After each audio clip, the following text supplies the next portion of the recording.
This podcast is a member of the Place to Be Nation family. Visit us at placetobenation.com, the only place to be in your pop culture world.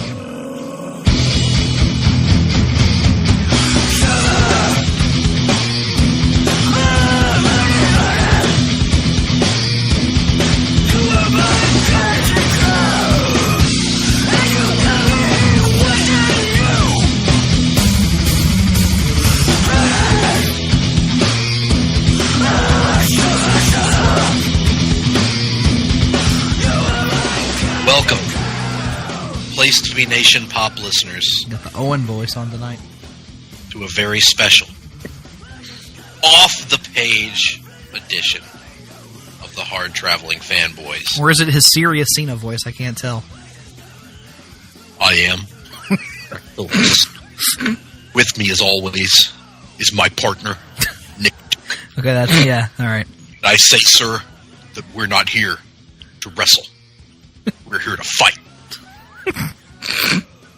Actually, what we're here to do is far worse than wrestling or fighting.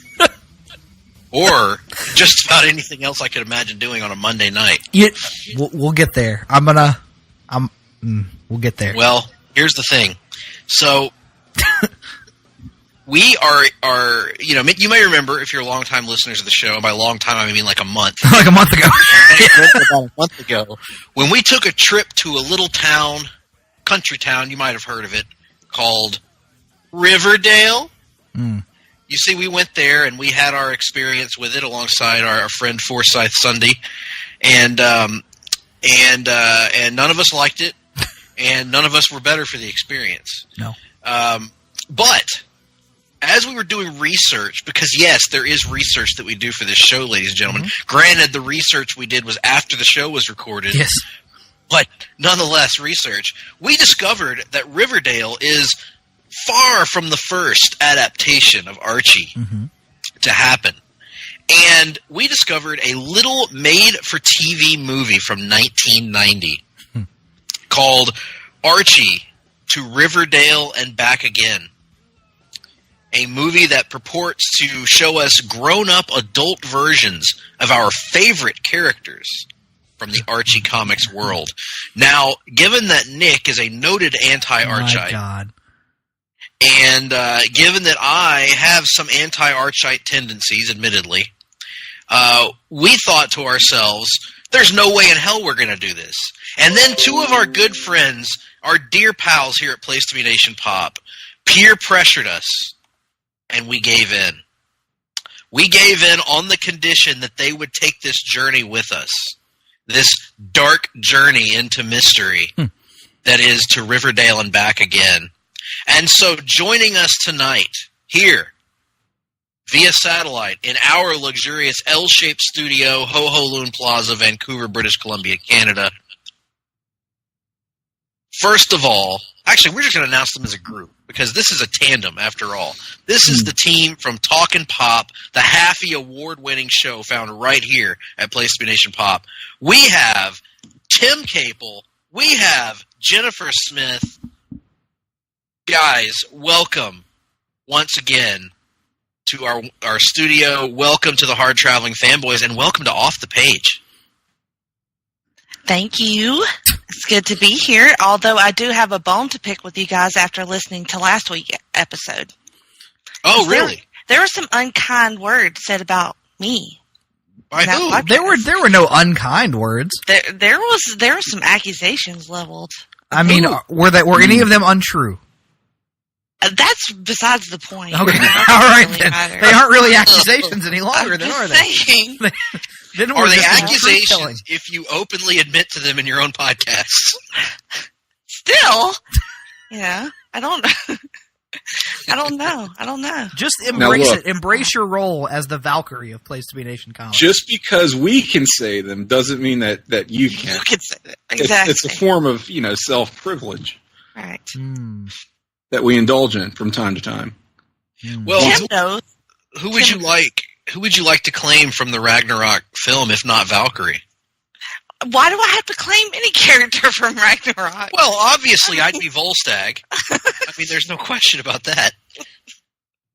Well, I would claim Thor himself, Chris Hemsworth, but he is second only to the choice male hottie of 2018, the one twin from the Disney Channel show that plays Jughead on Riverdale. The Big Daddy Kid, as we know. So we'll have to see if his earlier depiction on film measures up. I'll be interested to track that as we go along here. Yeah, it will be interesting to compare the attractiveness of the Jugheads and the Archies and everyone else. And ultimately, we're going to make a determination here tonight, folks. Which is better, Riverdale the show or To Riverdale and Back Again the movie? So with all that aside, anything that you guys want to say before we get going and start rolling that beautiful bean footage? I would just like to say, I'm Tim, by the way. I'll just say that thanks for having me back, guys. Every time that you want to ruin your podcast, you seem to have me on. So thanks very much for just steering into the skid, and we're really committed here. This is about 4 weeks going strong. I mean, talk about commitment and steering into the skid. 4 weeks now of essentially drunk comics history. Although I think we're painfully sober tonight. I'm not. Okay, excellent. We're all going to wish we had something stronger by the time this is over. Yeah. To Riverdale and Back Again. Absolutely. The film and the podcast. Well, Tim, I was going to say, you in many ways are becoming the Magdalene of Hard-Traveling Fanboys, in that you're not technically a part of the core group, but you keep popping up just whenever people least expect it. So, you are very much serving a valuable role here in our ongoing adventures. Well, thank you. Excellent. Jenny, any final thoughts before you take this plunge with us? No, let's do it. Let's do it. All right, ladies and gentlemen, you know the score at home. If you have your streaming devices available or your phones, your tablets, this movie is on YouTube in its entirety thanks to someone with even less of a life than I have who has taken the time. HST101ROX. Thank you for uploading this from your VHS collection. Yes. I would like to see the complete version with your local news preceding the film eventually at some point, though. Right. If we can ever get a director's cut out there. Sir or madam, well, let's face it, sir, we are very appreciative of what you've done for us here. Damn. So what we're going to do right now is we're going to count you in, pull it up on YouTube, get it ready, and when we count you in, you're going to hit play, and we're going to have it on in the background. This will be Jenny's first time watching it, actually. She's just going to have to imagine what they're saying because there's no closed captioning. I'm sure it's not important at all. Oh, it's actually quite moving. And other things. So, with that being said, folks, in 3, 2, 1, play. I don't think I even introduced Nick this week. Gosh, Nick, how you doing? Nah, I'm all right. Still hungover, I guess. No, I'm not hungover. I'm good. I'm good this week. Right now, we're seeing an awesome early 90s graphic. At least I am. Yes. Yes, this is the poor man's version of the old HBO intro here on the NBC Sunday nights at the movies. Yeah. This is taking me back. Taking me back to a younger day. Already feeling nostalgic. Oh, it's Archie comic. Oh my. Okay. Wow. A preview of what we're about to see, and glorious 240p. I believe on this YouTube upload. We established on Jenny's drive-in podcast that I don't. Neither one of us knows the first damn thing about how these numbers work with visuals. Nope. So, No idea. Well, this is significantly sub-high definition. We'll put it that way. This is barely definition. Riverdale and Back Again. Okay, so I'm going to go ahead and throw this out here because I want to frame the movie in this context. So Archie Andrews, in his behavior, his portrayal, and his look, is, as best I can determine, a hybrid of two fictional characters. Those two fictional characters, of course, would be Fred from Scooby-Doo and actually not a fictional character, but someone who played a fictional character, Dave Coulier of television's Full House. Good Lord. So, all right, yep. See what I'm saying? Fred Jones and Dave Coulier had a baby, and his name is Archie Andrews. Wow. And like at the beginning of this movie, I kept waiting for him to go, cut it out, and do the Chipmunk voice. Mr. Woodchuck. And there's Mrs. Grundy, who he has sex with in the modern-day interpretation. Yeah, look at her. Dale took some liberties with Mrs. Grundy. Mm-hmm. As did Archie, apparently. Which ones did you prefer? This one or current one? You know, I'm going to go with current one. Yeah, you know, it depends on your taste in things, Jenny. Let's not shame anybody's kink. Somebody might have a granny kink, you know? You never know. No judgment whatsoever. Here's our We're the last to say anything, aren't we? As discussed last week on Hard-Traveling Fanboys.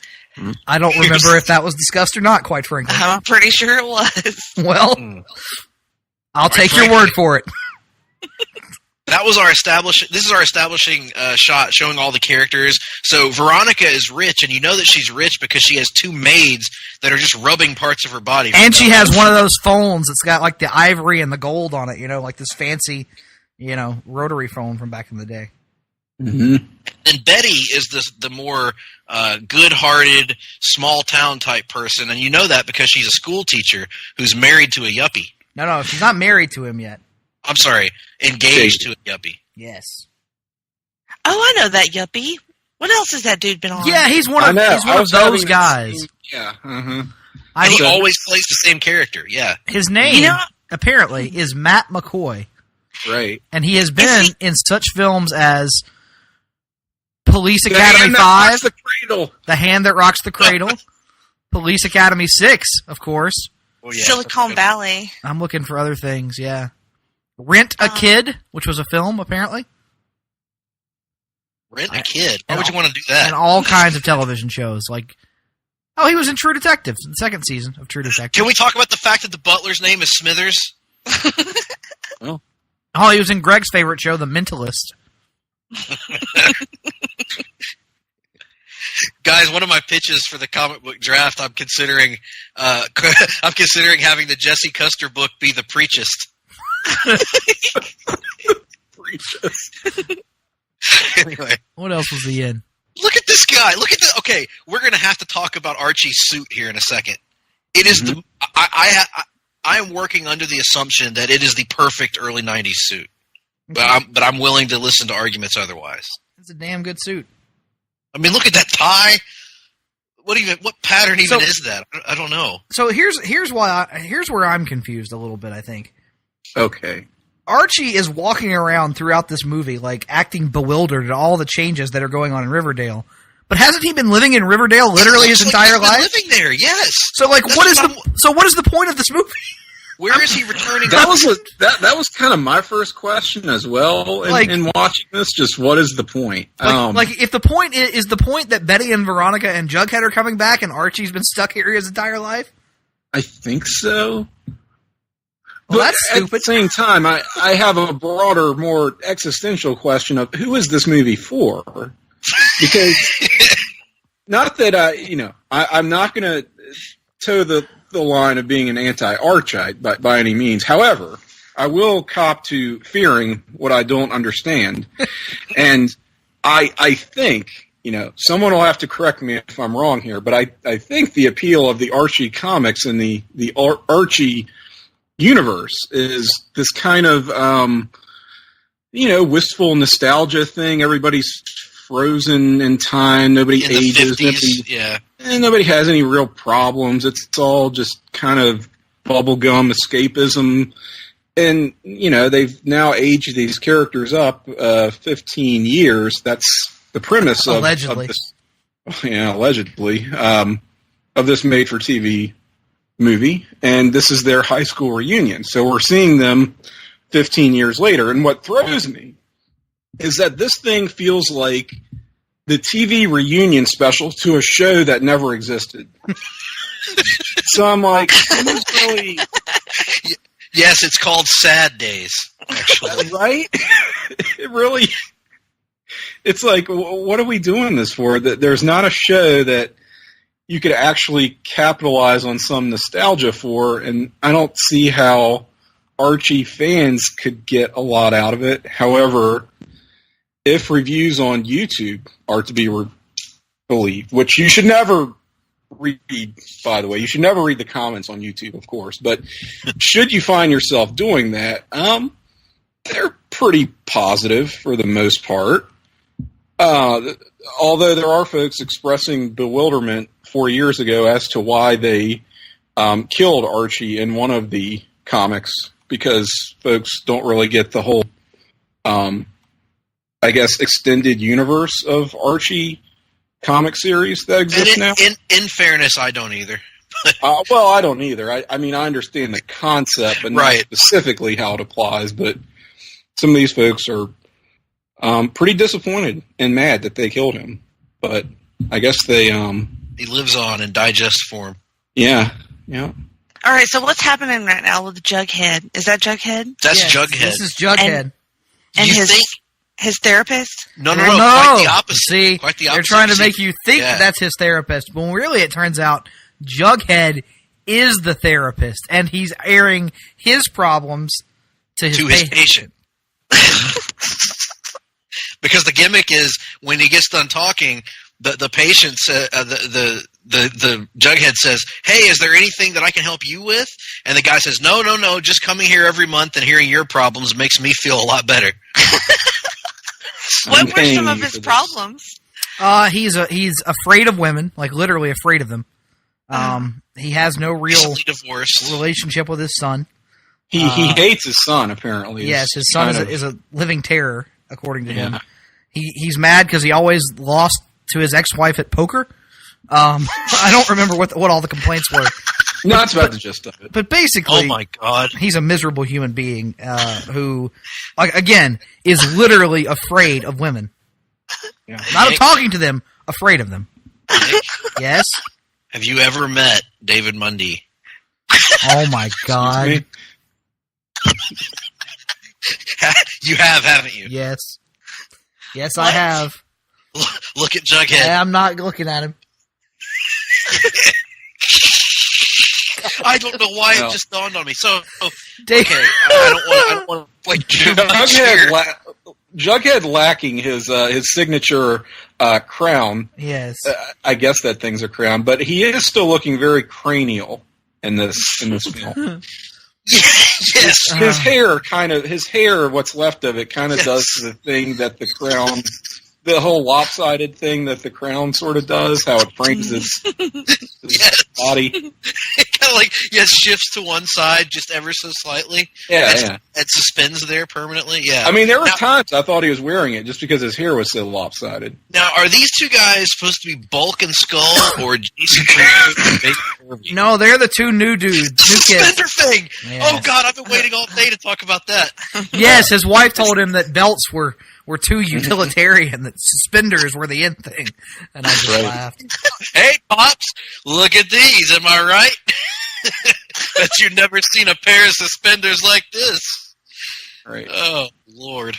So he's catching up with this gentleman, the proprietor of the malt shop, the chocolate shop. And yet again, they're acting like they haven't seen each other in a year when he lives in the small fucking town.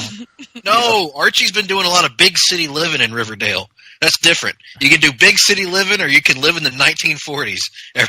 All the people in this part of the town are living in the 40s, and Archie's living in 1990, I suppose. Yes, this film released, let's see, it says May 6th, 1990. Yeah, and at one point, Reggie, who we're introduced to right here, I literally know nothing about the character of Reggie, but apparently he's a bad guy. So, there's a line in this movie where he says, the thing in the 80s was all about spending time you didn't have to get in shape. The thing in the 90s is going to be spending money you don't have for luxuries you want. Yeah. Not sure how the two are really different. But. Archie is looking particularly Dave Coulier-like in this scene, by the way. He really is. Yep. Where is this filmed? Is this a real location? Oh, who knows? I believe this was filmed in Pleasantville. All right. Yeah. This is the guy that looked like Brell to me from No Holds Barred. But he's not, obviously. But he kind of looks like him. He has the same dead, hollow eyes. Oh. Well, he has... that may be foreshadowing something at the climax of this great film, which... I mean, I haven't actually seen, so what am I talking about? I did just watch it earlier today. Oh, yes. No. Yeah, so Tim, myself, and Nick have watched this movie. Well, I've watched like 75% of this movie. Yeah. Jenny has not, so we're trying to help her follow this really, Jenny, I think you would agree, engrossing film.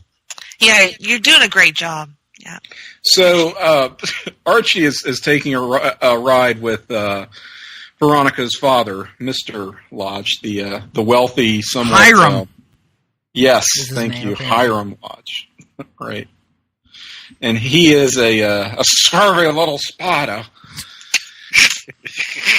But Archie knows this, but he doesn't know the depth of his depravity just yet. And Archie is on his way out of town. He is made partner in some big city law firm, so he's leaving. Does the city ever get named, by the way? The city. It just says the city. Yeah. He's moving to the city. Yeah. You know, that one. That's right.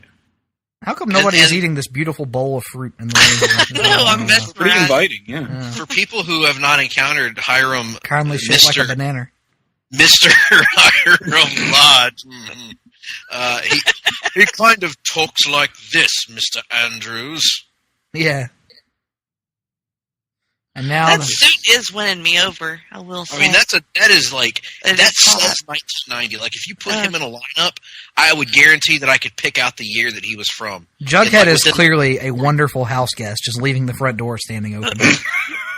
This is what this scene reminded me of when I watched it earlier. It reminded me of the scene in like almost everything that's ever existed on television or movies, where the door is cracked open and whoever the main character is pulls out a gun that he has on him and just like kind of holds it and kind of leans in, and then it turns out that it's somebody that he knows in there. And he's like, "Oh gosh!" And he does the eyes up thing, where he's like, "Oh God!" And he puts the gun back. What a sell by Archie on that water gun shot to the face. Yeah, speaking of guns. And now Archie's just ruining things, knocking boxes off the table to try to get he wants to, I don't know, do what to this kid. Right? And let's be honest though, this kid is a little turd. Yes. Like he is a little shit, for lack of a better term. And there's Jughead. Yeah. In all his glory. Indeed. How did Jughead procreate? He has a son. Well, yeah, apparently a woman either had sex with him or he adopted this kid, and the woman was a bad mother, and he got possession of him somehow. Not possession. Well, more likely somebody married him for his psychiatrist salary, and then was getting some action on the side, and then they tricked Jughead into raising the little son of a bitch as his own. That's what I'm going with. Now anyway. look, that's the story I want to see. He was the choice male hottie in 1990, so he would get beaten out that year. I believe he beat out Michael Landon. Yes, and 1990 was Michael Landon still a thing in 1990? Oh, Michael Landon was still a thing up until he died. Was Highway to Heaven still a thing at that point? Yeah, no, I think Highway to Heaven went off the air in '89, so maybe Michael Landon's heyday was gone. Very well. Let me find another heartthrob from. How about John Wesley Shipp? Wesley Shipp, television's The Flash. That's right, because television's The Flash of 2018. Grant Gustin lost to Jughead as the 2018 choice male hottie, along with Chris. Now here's this fucking kid going into Archie's room. Nice sheets, Archie, by the way, and putting some green Jello on Archie's mattress for whatever reason. Notice you know it's from 1990 or the early 90s because people still bought their groceries in giant paper bags instead of plastic bags. Yeah. And also, Jughead's tie only goes down to like his nipple. So It's a proto-Trump tie. Or maybe it's just that his pants are pulled up so high. I think that's what it is. Both of them, both Archie and Jughead, have their pants pulled up. And apparently there was a stick of dynamite in that toaster. This kid is a fucking demon. Yeah. He's the worst. No wonder Jughead hates his life and has a sucky depression.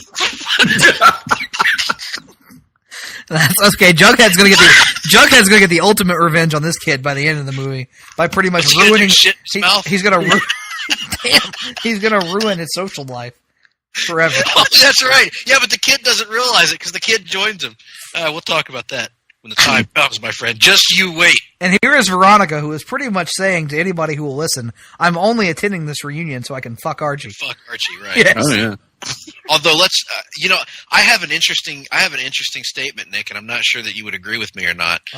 When I entered this film, I expected, based on certain preconceived notions, to find myself drawn to Veronica, as I often do in any iteration of Archie, especially the digest books. My lord.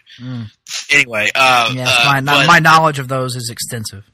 But what I found as I watched this film is that I would say that if you're scaling them in the form of 0 to a Hashimachi, I'd give Betty the slight edge over Veronica in this one, played by Lauren Holly. Yeah, I'm gonna agree with you there. You have to give the nod to Betty, and plus, she's not a massive fucking bitch, so she always has that going for her. Right. Now, Jennifer, you would disagree with that statement. Yeah, no. Veronica's way hotter than Betty. Well, Veronica is more seductive than Betty, but I don't know that I can agree with the hotness because you haven't gotten. There's a scene later in the film where Betty tries to take her game to another level. Yeah. Okay. She's hot, she's rich, and she's a bitch. What's not to love? That's true. She would. Now, I will say this: Veronica would be a great 90210 character. All right, Tim. Oh, I just said it's got to be Veronica. She's hot, she's rich, she's a bitch. It's got to be Kane. Look at this dork. Good Lord. And I'm a dork, but man, Archie is just.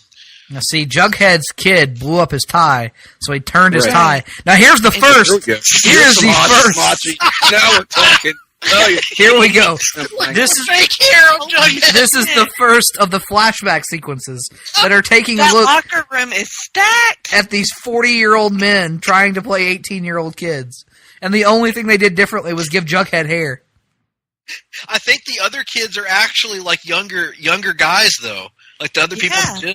But then you've got like 38-year-old Archie and Jughead in their gym outfits walking around with a bunch of half-naked. Oh my God! This movie is picking up. There we go. Yeah. And that's that. Let's see that Midgard serpent in those sweats. So yes, I do like a good pair of sweats. This will recur multiple times in the movie where you see flashbacks of old dudes playing. Yes, there's a really good one coming up that blink and you'll miss it in the chocolate shop. Oh God. Okay. Wow, they are both thirsty. Yes, they are. Yes, that's the entire movie. Yes. So here's the thing. Everybody in this movie is just so inherently unlikable because everyone is in a committed relationship except Veronica. Yes. And the only reason she's not in one is because she admits that she's been, I think at one point she's like, so he's like, Archie says something like, I have a fiance, and she's like, so what, I've had 13. Oh, God. She says she's been divorced 4 times. Right, but had 13 That doesn't count all, it doesn't count all the fiancés, right? Yeah, leaving at the altar, yeah. So everyone in the movie is aware that everyone else is in a committed relationship. Oh, not Jughead. Jughead's not. And Jughead, well, of course. But you have the subplot throughout this movie of Jughead trying to hide from Big Ethel, who had a crush on him in high school. Which I guess is an actual running joke from the comics. The comic, I guess. I will. Tim, I'm going to take your word for it on that. I'll give him the benefit of the doubt there. Why not? So everybody from the beginning of this movie, Betty goes right up and just embraces her high school crush, despite the fact that Betty has a fiance and Archie has a fiance. Yeah. Veronica is openly trying to sleep with Archie, and get him to leave his fiancée and be with her. Pretty much the only person in this movie that doesn't act like a completely selfish, horrible person is Archie's fiancée, Pam, who I only encountered. Who was absent for most of the movie. Who was absent for most of the movie, and spoiler alert, is abandoned by the end of the movie. I mean, this movie, like, how are you supposed to root for Archie? How hard is it to just say, sorry, bitch, I'm married or engaged or whatever the hell? Like, sorry, got a fiance, can't make out with you now. Which he says a few times, but doesn't do anything to stop. You gotta understand, from Archie's perspective, he is still trying to work himself into the ultimate three-way. So, like, Sure, there's gotta be that magic out, right? And that's the thing. It's the 90s. Let's explore an open relationship. Right. You know? I mean, that's clearly what all three of them want, but are too afraid to say it. Shouldn't Archie include his fiancée in the open relationship thing so that she's free to be with Moose or whoever? No. Because let me tell you why. The message of this movie, if there is one, seems to be that anything that you do after high school sucks, and we should all be trying to get back to the way life was when we were 18 years old. Oh yeah, that was the exact takeaway I got. Yeah. Should I just climb into the nearest locker? Yes, you should. I mean, it won't close, obviously, because it's too small. You can try to climb in there if you want.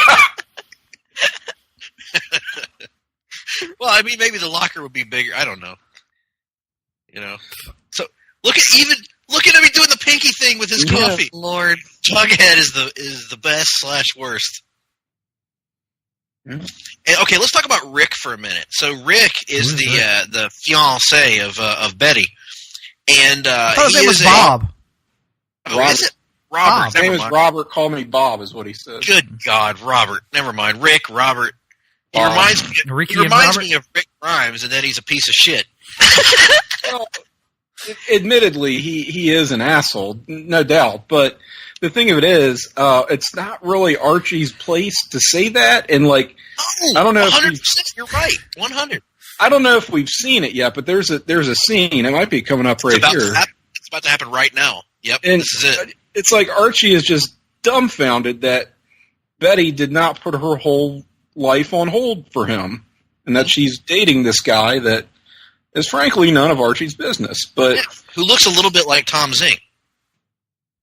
Well, Tom he's Zink's a handsome nice looking young man. Mm-hmm. He has the Tom Zink hair at the very least. Who was he in The Hand That Rocks the Cradle? Was he the husband? I have no idea. I feel like he was.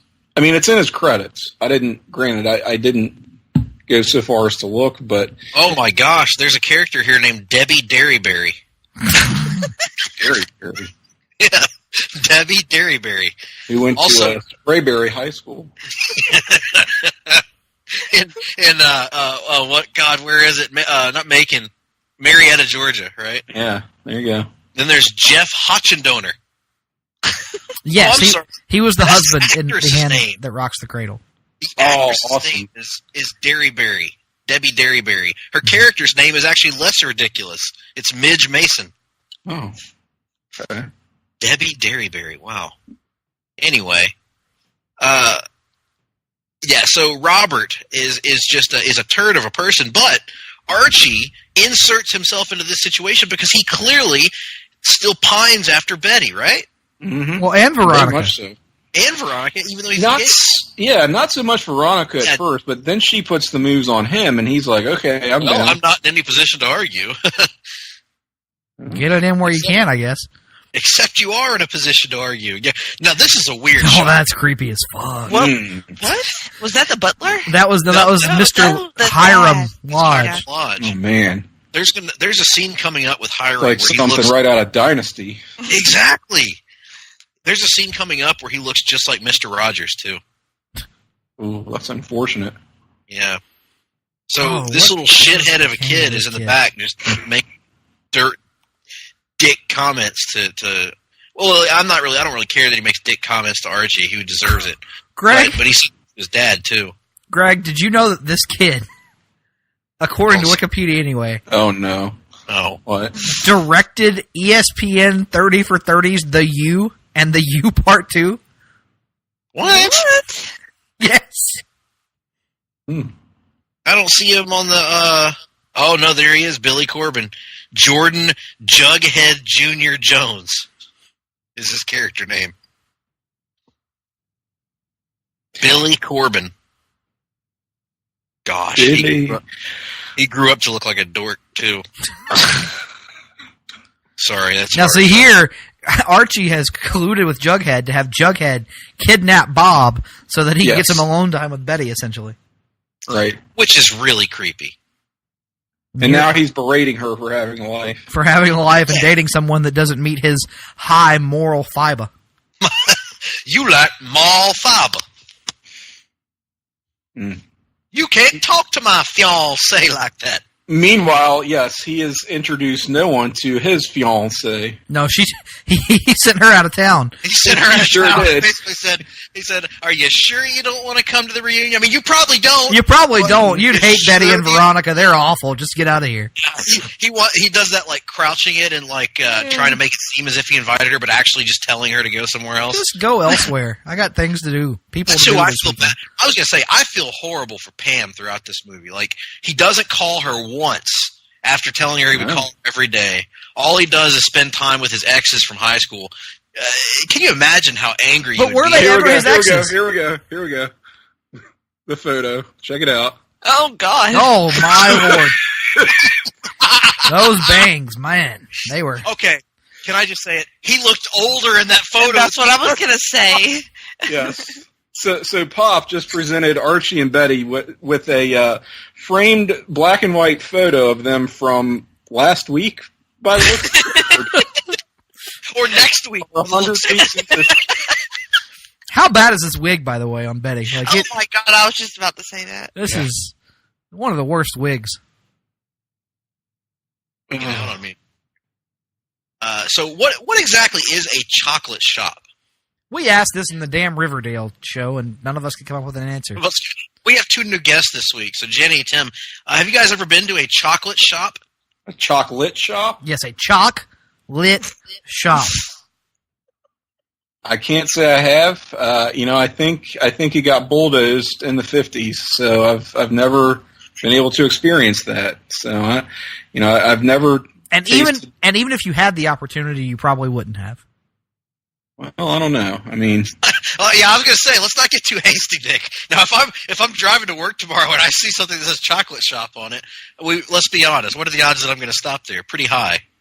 Depends on what they put in their malted. I mean, that could be some pretty solid stuff. Maybe a chocolate egg cream. You never know. Gross.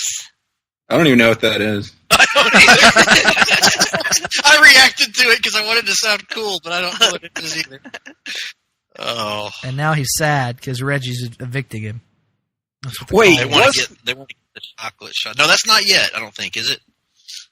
Okay, did I just slip into a fugue state? Because wasn't chocolate egg cream temporarily the Shazam replacement code word that Billy Batson had to say to turn into? Like, yeah, I've heard that. I've not read it, but I've not read it in a comic or anything. But I've heard that somewhere. Wait, what? Online. There was a thing, wasn't it? Like just post Infinite Crisis, where the code word changed and like you didn't know what it was or something. I don't know. I didn't read it, but I swear it was like this whole mystery. Apparently. What's the new phrase? And it was like that of all things. Chocolate egg cream. Holy shit. Say these magic words and you can become fatter. The dark recesses of my mind. I got it. Here's what it was, Tim. I'm sorry. Somehow Billy Batson gained the power to change the magic word so that Black Adam could no longer become Black Adam. And then apparently Black Adam accidentally or just happened to walk into a chocolate shop one day. And order a chocolate egg cream and then turned into Black Adam. And then he's sitting there going, oh, well, that was random, Billy. Thanks for that. Well, fuck. So, what is it? I've already forgot Reggie. Yeah. Reggie. So Reggie, okay, up until the attempted murder thing, is Reggie really that bad of a guy? Or is he dedicated and committed to his business? No, see, Greg, they didn't like him in high school, and so, again, the message of this movie is that our life perspective should be fixed when we're 18 years old and never shift from there. So it doesn't matter what Reggie has done in the 15 years preceding it. To them, Reggie is the biggest dick in the world. Yeah, it's like, to me, they're trying to make Reggie out to be the bad guy for trying to foreclose. Is that a framed picture of Richard Nixon? I ask again. It is. Yes, My Lord. Sure is. Oh, the first dance here we in the movie from Jughead. They're teasing it. There it is. There is William David Jughead Jones Sunday on screen right now. Now, Jenny, you can't hear it right now. The little kid. Oh my God. He's like, I'm just gonna hit the bricks here. Hey, we're gonna have fun today, kids. No. So, here right now is that Jughead is actually dancing and singing, Jenny, to the Archie's song "Sugar, Honey, Honey" from the '60s, which we already heard during the opening credits of this movie, which we're going to hear again in a rap version in a little bit, and then again at the end of the film as well. Now, they won. The version they play at the beginning of this movie is actually really good. It's by Otis Redding, I think, covering it, which is again random. But it may not be Otis, but it's one of those soul singers from the '70s, '60s, and he's awesome. But the song is like a fake band was created called the Archies, and they put out this album and this song with the idea being that it was the characters from Archie playing this music, but it was actually just people they hired to play the songs, and pretend to be Archie and the rest of them. Very bizarre. And so they would make music videos of cartoon Archie characters playing this song while giving credit to this fictitious band, the Archies. Apparently this was broadcast during May sweeps as a backdoor pilot for a potential ongoing series. There you go. And it finished, I believe, 51st in the ratings? 51st in the ratings, yes. Now, that opens a whole new can of stories here. Of how that's even possible? Yes. How that's possible. And also, what would the show have been? There's no conflict. Well, by this point, Pam would have been out of the running, and it would have literally gone back to, I'm guessing, the Betty-Veronica love triangle every week. Ad nauseum. That's insane. I think it would end up with Archie and Jughead getting together. I mean, they're very closely talking. Yeah, it looks like it's leaning that way. No, I'm 19. Yeah. It's got to be the polyamorous relationship of Archie, Betty, and Veronica all living together. Like that's really the if you had to write an ending to Archie, that's what it is. They go off to college together, and you're like, you know what? There's no more small town morals to rein us in. Let's just all live here and fucking, that's what we want to do anyway, so let's just do it. Okay. Well, their little dance that they do for the hour and a half of this movie gets so tedious. I can't imagine just week after week. Yes. That's what it is. This little kid's about to have an awakening of his own. He sees Veronica for the first time, and he is about to become erect. And Veronica has literally broken into Archie's home for the purposes of borderline raping him. By the way, a minute ago when Jughead and Holy Archie... shit! As I said. Yeah, see, there's not... Let's see where this goes. Here he's on the phone with his wife, and literally, stops listening to her and hangs up on her. Or not his wife, his fiance. Archie is a bad fiance. He's not a good man. No. But now to his credit, he's finding his ways not to have sex with these two. That's true. Despite the numerous opportunities presented. Here comes the kid climbing up on the ladder and having a boner and falling off. I hope it didn't happen. I watched, but maybe it'll happen this time. Am I the only one who finds it odd that he calls her Ronnie as well? A little bit. Look at the kid. In the 90s. I'm going to keep going to the kid's catchphrase. Oh my God, we've gone this far and we haven't mentioned that the little kid has a catchphrase. The kid has waka, a catchphrase? Waka. Waka. I didn't even notice that. Yes, twice in the movie he says waka. First time he goes waka waka, and now this time he looks in and he goes waka waka.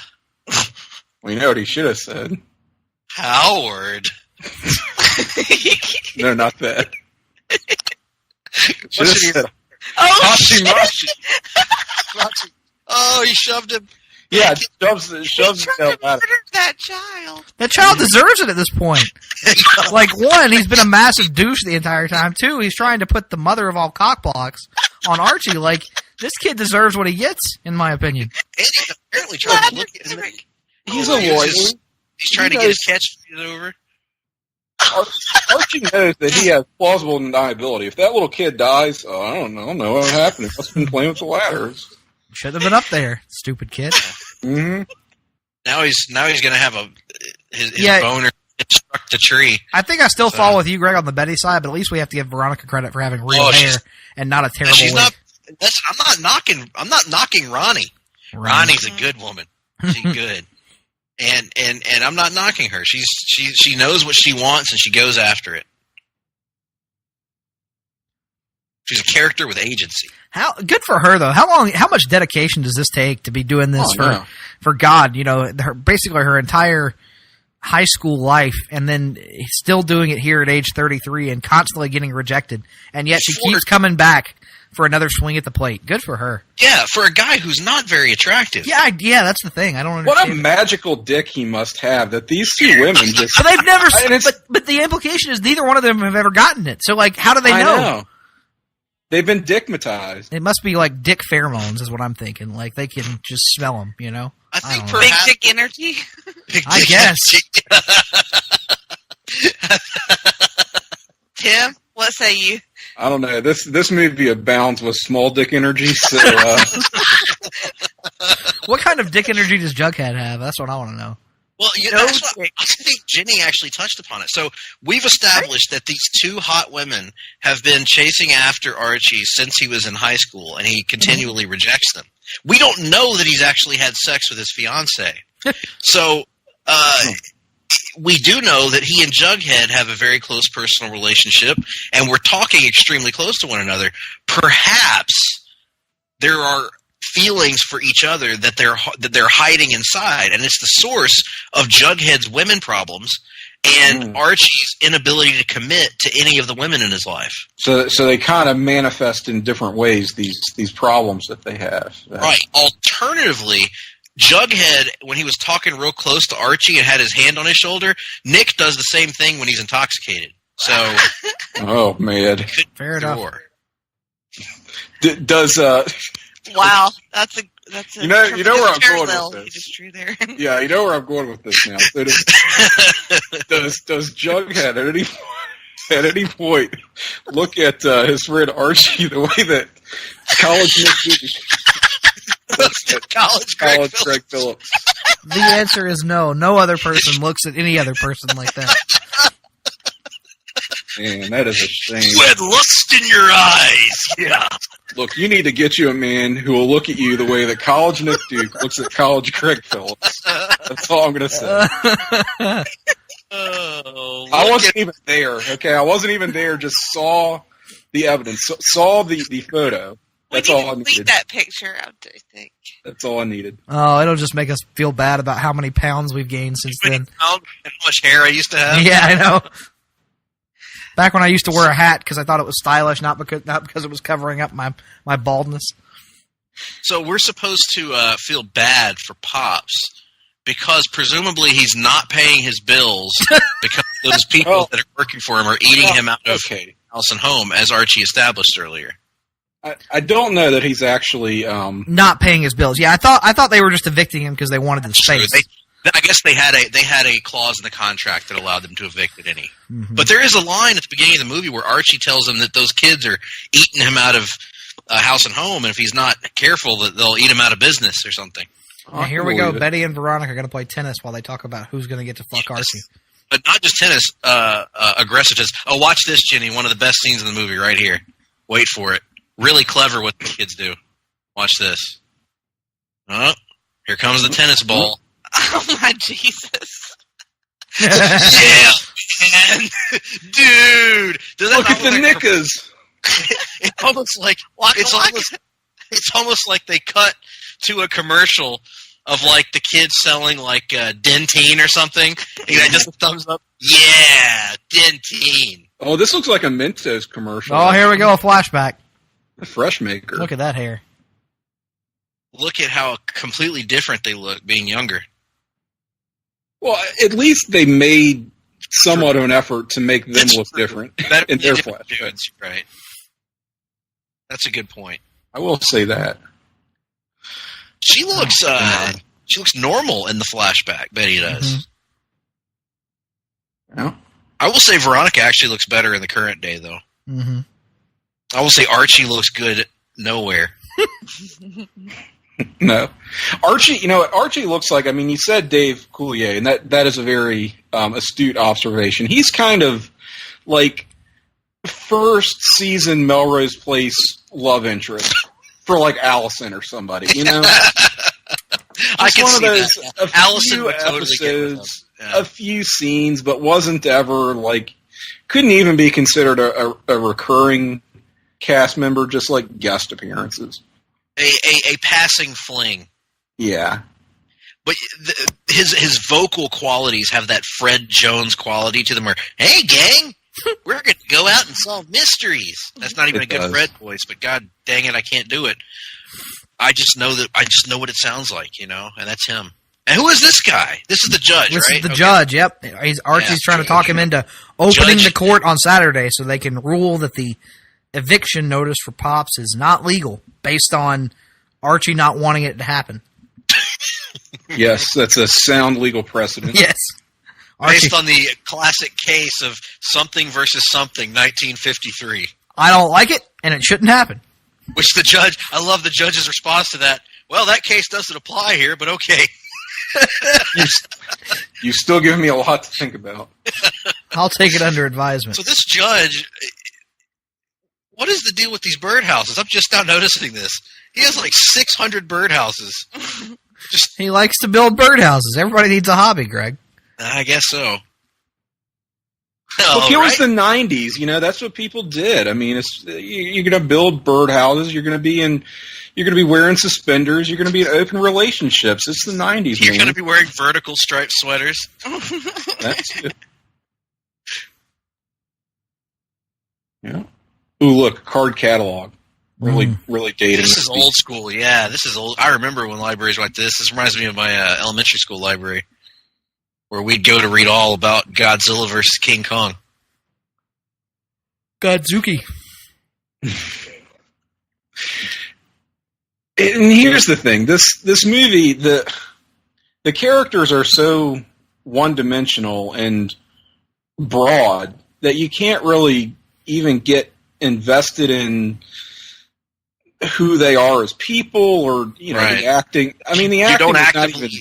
You don't even root for them to bone each other. Yeah. Yeah, and the acting's not bad. It's just sort of, what are we even going for? And it's just, what's the conflict? I mean, how are these things even problems? So all the conflicts are self-inflicted, so there's no rooting interest for the viewing public. These are kind of what people call good problems to have, you know? Yeah. Maybe that's part of the appeal. Oh, here we go again. Yeah. Another flashback. Archie, if you're not going to take me to prom, we don't have a future together. That's right. Gee, Betty, I'm going to sit here and play my guitar, my electric guitar that's unplugged. And wear my sweater vest.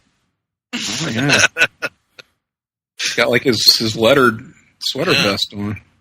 Well, as we'll see later on, he was a member of the football team. Apparently in like 1941. That's right. Leather helmet with no face mask. That's the problem. That's why he can't make a decision. He clearly has CTE at this point. Oh, he has suffered a litany of concussions and ruptured a disc, which fragmented into his spinal column. Okay. Now here... Well, if that's the case, Greg, then I think we know the ultimate fate of Jughead Jr. then in a little bit. No. Oh, no. What has happened? That's a murder-suicide joke, ladies and gentlemen. Yes, it was. That wasn't on the format sheet, ladies and gentlemen. It's Russo strikes again. You know, this flashback here, This Archie is looking somewhat Michael Rappaport. I can see Rappaport. The Coulier is being overtaken by the Rappaport breed. Yeah. According to some random listicle that I saw, noted daddy Michael Rappaport. Nonetheless, I would rather pour citric acid in my Cheerios than to think of Michael Rappaport as a daddy. Well, if you look like lumpy mashed potatoes, you might make best daddies list. You might be a daddy. Hey, good for me. We're drifting. No, Nick, you look like lumpy cauliflower now. No, not anymore. Not anymore. That's all over with now. You already gave up. I told you I was giving up when football season got here. Basically, I'm saying that you look like a lumpy Harley Race. I don't have curly hair, you son of a bitch. I wish you did, though. Harley Race has the best hair and sideburns. Look at Archie blatantly seducing Betty here. Now, see, this is ridiculous. What about Pam? What would Pam say? What about Bob? That's right. I don't know. That looks kind of hot, though. What about Raven? And they're just not. Yeah, I'm not going to lie, Jenny. It is a little steamy. Mm-hmm. And then, so what exactly here stops them from doing this? I don't remember. Because he puts it into perspective for Betty in his goofy explanation, and she realizes that they're not supposed to be together. How much were these people masturbating this weekend after all these close calls and blue balls? Well, based on some of the conversations that Archie has with Betty, I'm not convinced he knows how to masturbate. That's a good point. Because at one point, they're talking about whether they had sex one time when they were in high school, and she goes, "No, we didn't." And he goes, "You don't remember?" And she goes, "But I'd remember if we..." And then he reveals that he's joking. But then later on, there's a similar scene where she says, "Did you and Veronica, And he goes, "I think I'd know if we had." But he has that look on his face like he's saying that, but he's not really sure. Like, grabs an encyclopedia. Sex. What the shit? What just happened here? What happened to the car? This scene made no sense to me earlier. Okay, no, this what was really the context of this? Yeah. It was the limo driver, right? Yes, Hiram put his driver, his chauffeur, up to terrorizing Archie. And so somehow or another, the limo driver sabotages Archie's car, and this is what happens. Yeah, but what came off in his hand was the gear shift, right? Yes. Yeah. And now so why does that have anything to do I have no with the gas pedal? Not only can he not stop, but he can't steer. The brakes don't work. He can kind of steer because nobody gets killed, but, I mean, this is a scene of absolute carnage. This is ridiculous. This makes no sense in the context of the movie. Terrifying scene. Look at this. I mean, even in and out of... He just hit a car. Back seat, not secured or seat belted at all in a convertible. That guy was just trying to whitewash his fence, and now there's a car through it. But it's right there. Takes it out. Insane. Look at this. Did you guys see that? No. They just showed a shot of the car, and the kids weren't in the back seat, but they're about to be back in the back seat again. Yep. No one wearing seatbelts, by the way. No. That's like that. They're in a convertible. Like by the way. Scene from Mr. Nanny where a guy's drowning his dog in the background. Just murdered that dog. That's a real thing, by the way. Oh my God, that dude took a nice bump. Yeah. Oh. Like what would you say? Maybe a 3.5 store bump. What are they running through the farmer's market here?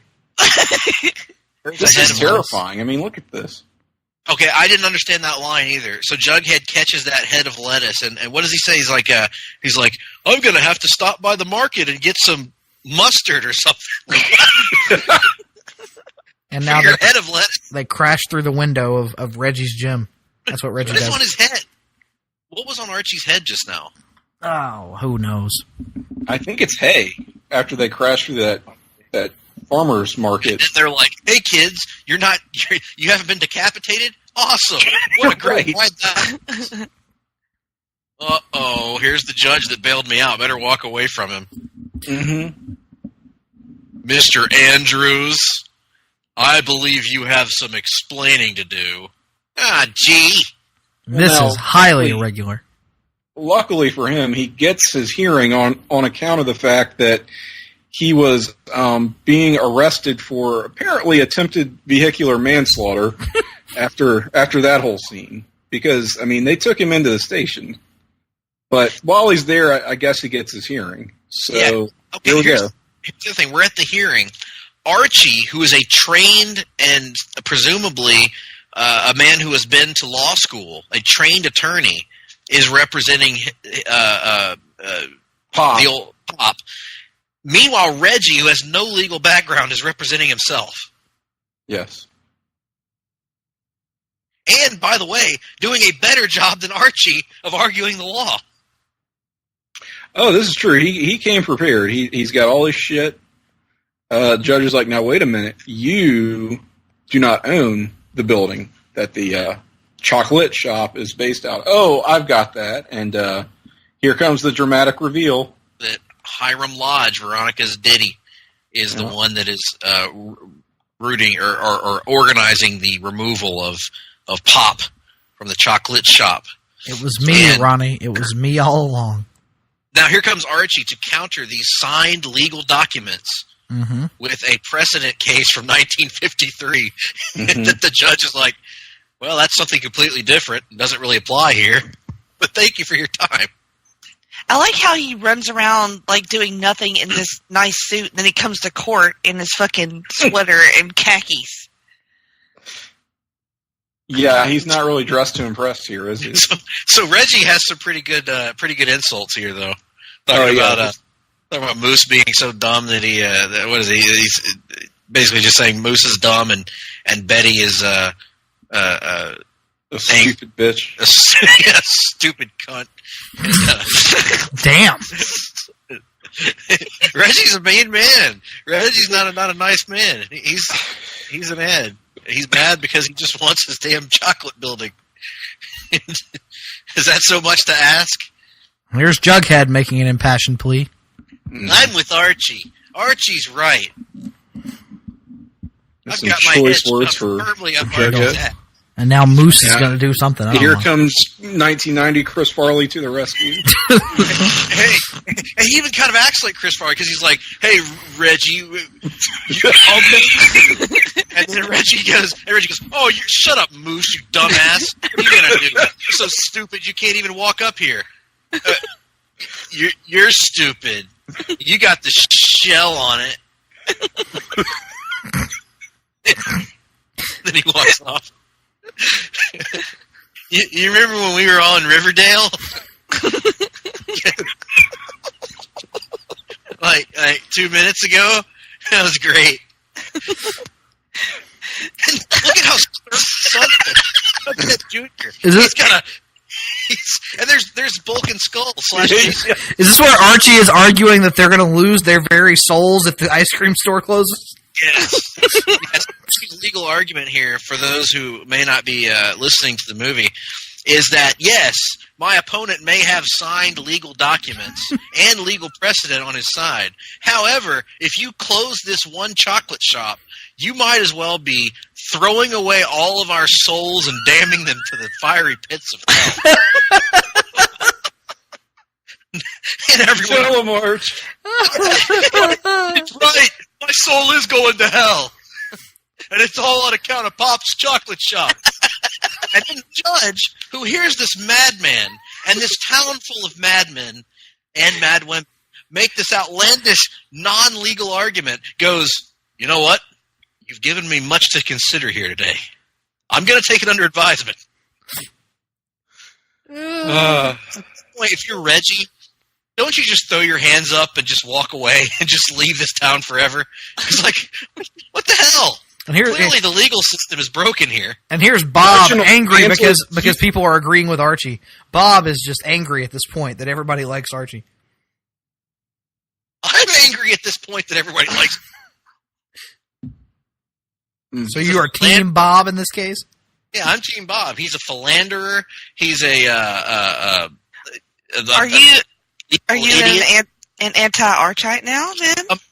I'm becoming an anti-Archite. I have to say it. You know, Nick's been sending me some pamphlets in the mail, and I'm not saying I believe it all, but I'm saying there's some stuff to it. Anti-Archite hysteria running wild on this podcast. There Hiram Lodge is dressed as Hugh Hefner for a moment. Oh, a man after my own heart. Hiram Lodge is a turd in the punch bowl of life. We've got some anonymous Richards out there, Hiram Lodge, who are find it more appropriate to be a turd in the punch bowl of life than to try to do something productive with their lives. Then again, that's just my opinion. Hell, I could be wrong. Just an opinion, folks. Paying a visit to Veronica now. And he grabs her by the hips. This guy is like not respectful of any kind of boundaries. None of these people can make up their mind what they want. Veronica wants to fuck Archie, and then he grabs her by the hips, and she tries to get away from him. And this is the point where Hiram Lodge literally instructs his butler to murder Archie. I thought you were supposed to take care of this. I thought so too, sir. Make sure it's permanent this time. Try harder. Yeah, try harder. Now, Archie has taken Veronica out to the middle of this field, presumably to have oh my his way God, with this her. is Winnetonka from Purple Rain.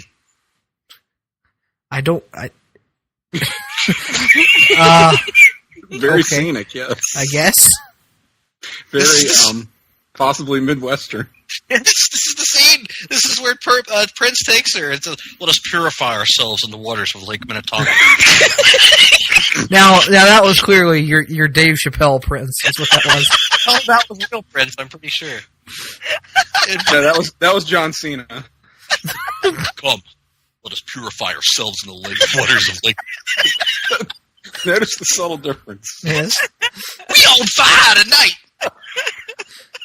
Look at Archie standing with his hands behind his back like a douchebag. This movie, man. Archie is auditioning for the role of Darkseid, hands behind back. What are they even talking about at this point? Who cares?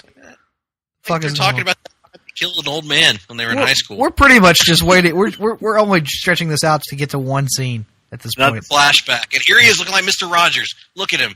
Oh wow! Yeah, he does. Man, Archie loved those school letters, huh? Yeah, he did. Oh. He also loved looking old as shit. Comic being evoked here, you know. Sprinting to Veronica's room. Only to find out that she too is leaving Riverdale, and he is once again flabbergasted that people aren't going to put their entire lives waiting for him to make up his mind. Veronica's got a very 1990 Brenda Walsh haircut here too. Bangs and all, you know. Mm-hmm. It's a little bit bigger than Brenda's hair, but True. It's yeah, that's pretty close. So it's the day of prom, and now he's finally decided to get off his indecisive ass and ask Veronica. He wants only because he knows it's not going to happen with Betty. Yeah, Betty's done with him. Also, high school Archie bears some similarity to high school Clark Kent in Richard Donner's Superman the movie. Now here we are. They have decided to go to a junkyard for some unknown reason. Well, they'll uncover the leather helmets. But why would they go to a junkyard for a recreational activity? I almost got the impression that this was a setting from the comics, but I have nothing to base that on other than why, like you said, why is this so random? I'll gladly pay you today for a hamburger tomorrow, or wait, whatever the hell. Tomorrow for a hamburger today. Yeah, those are both of the adaptations of Archie that we've viewed in the last month appear to have done away completely with Jughead. Greg, now, you know who Betty is, right? Yeah, Lauren Holly, Samsonite. Samsonite, yeah, there you go. Yeah. So both of the adaptations that we've watched in the last month appear to have done away with Jughead's obsession with hamburgers. Mm-hmm. Yeah. I mean, isn't that his big deal in the comics? I thought there was a scene earlier where there's like a tray of food, and he like turned around and like pursued the food or something like that. The implication being he just likes to eat. and not I specifically. think they were just finger sandwiches, though. I don't know. Because, I mean, I've not read a lot of Archie, but my interpretation of him has always been that he loves hamburgers. Yes, that he wants to fuck hamburgers more than he does women. Right. And who doesn't? Well, in some interpretations, he doesn't want to fuck anybody. That's true. Wasn't that a thing a few years back? Asexuality was a thing, apparently. Mm-hmm. Apparently there was a group of people who were upset that Hottest Man in the World for 2018 was not going to be portraying the asexual version of Jughead on Riverdale. I'm sure there was another contingent that was very relieved that didn't carry over into the series. The diehard Or did digest it? Honestly, Archites. I can make that statement. Yeah, I was going to say the diehard Archite community. Yeah. Oh my God, that's an old sock. Ugh. Good Lord. What the hell's wrong with these people? Yeah. What was the purpose of those old leather helmets, by the way? They didn't do anything. Well, people in the 30s and 40s had a very limited knowledge of what would protect you from things. So the thought was just this layer of fabric on my head will prevent me from getting my head caved in. Archie's almost nude. Moshi. So this is Archie looking a little bit like Kylo Ren there. Out of shape, in shape guy from the 50s. out of shape and shape guy. Oh, here we go. We have arrived, ladies and gentlemen, at the greatest scene in this movie. No. Okay, Shit. if any of you, somebody get me the timestamp on this mug. 102.50. Yeah. 102.50. If you do nothing else on this podcast, if you skip through all of our bullshit, I wouldn't recommend it. But if you did skip through all our bullshit, this is what you need to see. Go to this point in the movie. This is not just the best scene in this movie. This is not just the best Archie scene that's ever been committed to film that we've seen. This might just be the greatest scene in American television history. Or the worst scene in American television history. Because You decide. this is the ultimate revelation. Okay, it looks like he's wearing the hat because of the way the thing his hair is doing right here. Look. Yep. This is the ultimate revelation that Forsyth Jughead Jones IV is a child predator. I mean, how do we? Oh, here we go. Can't even do play-by-play for this. They're trying to impress. They're trying to impress about a 9-year-old girl. It looks like.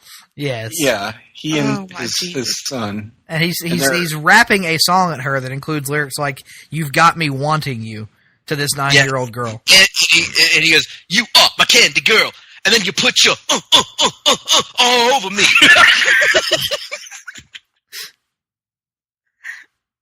He actually says it. Yeah, see. Yeah. Oh my God.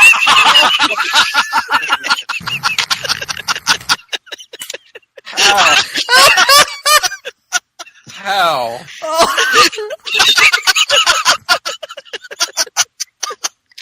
You know what's crazy is that you know there has to be at least like 4 more takes of this, and that means this was the best one.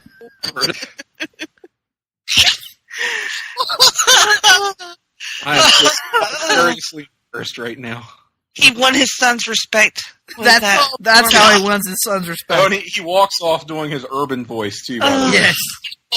Oh God. So okay, lost in that glory was at the very beginning when they're sitting on the bench. It is not his son. At no point do we get the indication that his son is interested in this girl, except through the dad talking about it. Then the dad looks over, makes eye contact with this little girl, and waves at her. Oh my God. Yeah.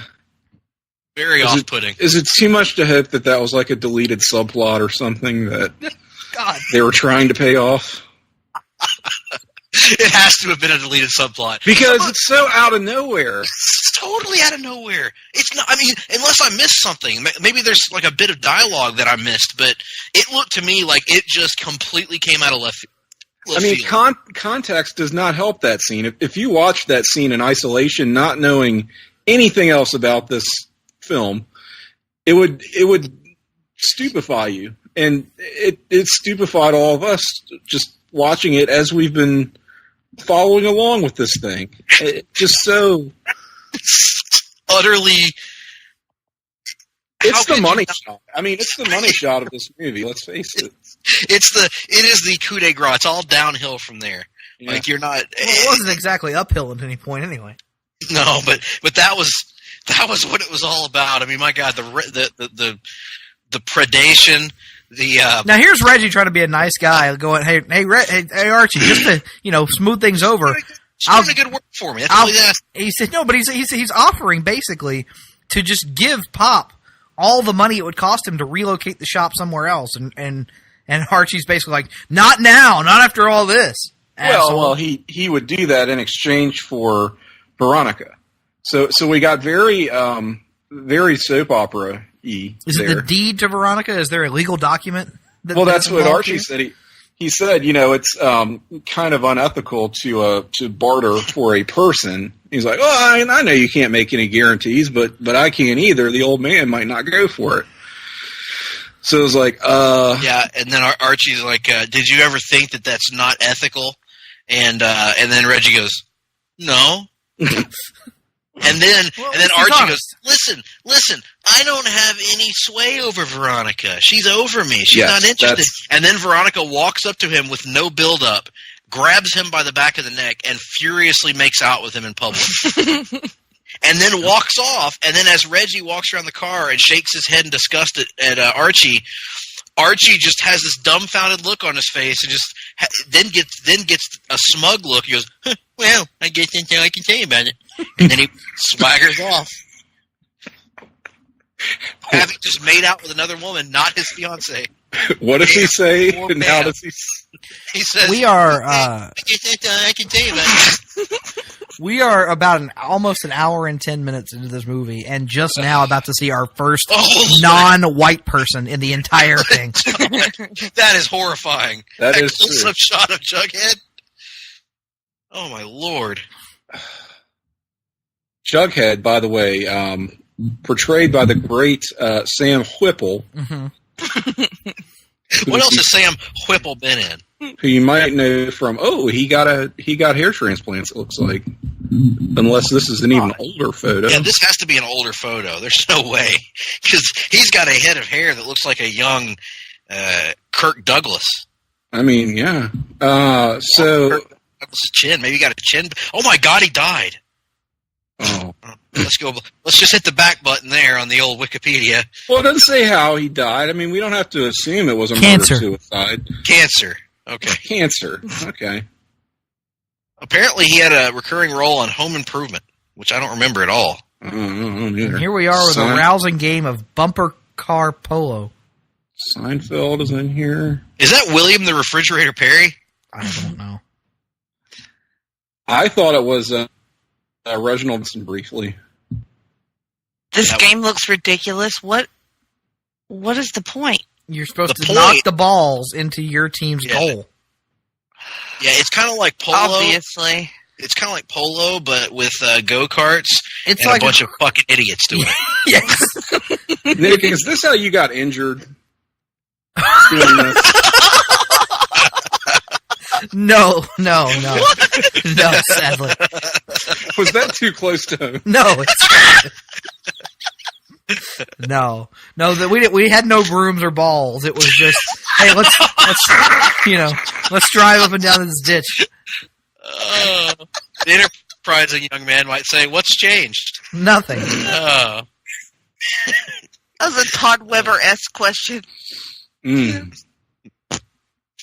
Yeah. Oh boy. So they're playing this. Why are they playing this again? Was there some sort of like? I don't know. No, that another deleted subplot, I guess, because there's not really any build up to this. All of these specific characters are playing this one specific game of go-kart polo. Mm-hmm. This scene goes on entirely too long. Just, why are we? Now you see Bob and Reggie are out to take revenge on Archibald, young Archibald, or old Archibald, as it were. Yeah. Oh man. I wish this had just been a porn, because that's how I felt about Riverdale. Yeah, I feel the same way, Jenny, and I think they should explore it. This should definitely be a porn, just so we could all see This is Jughead naked. you know what? This is a movie of all the establishing scenes in porn. yeah, it's all the bullshit and none of the fucking. If ever there was like a tagline to put on the VHS box of this movie, all the bullshit and none of the fucking. It's also a great tagline for my eventual life story. All of ours, actually. Oh, here's Chris Farley again. Get out of the way, Chris. Chris Farley's going to Chris Farley is actually next Steven Seagal style. No, Chris Farley is actually the old doctor from The Dark Knight Rises in the jail. He's just going to kind of put an elbow in there, and everything's going to be magically fixed. Punch it back in the. Yeah. Oh, he broke his neck! My God. This is a little Stu Hart now too. Archie likes it. He likes it when Moose touches him that way. Put your finger in the asshole and you make it feel pretty good. I'm saying he just popped him on the ass. You get stretched, Archie. See, what we need to watch is the porn follow-up, Return to Riverdale's Ass. Flat, not ass. There's Miss Grundy again. Remember, she fucked Archie in Riverdale. Yes.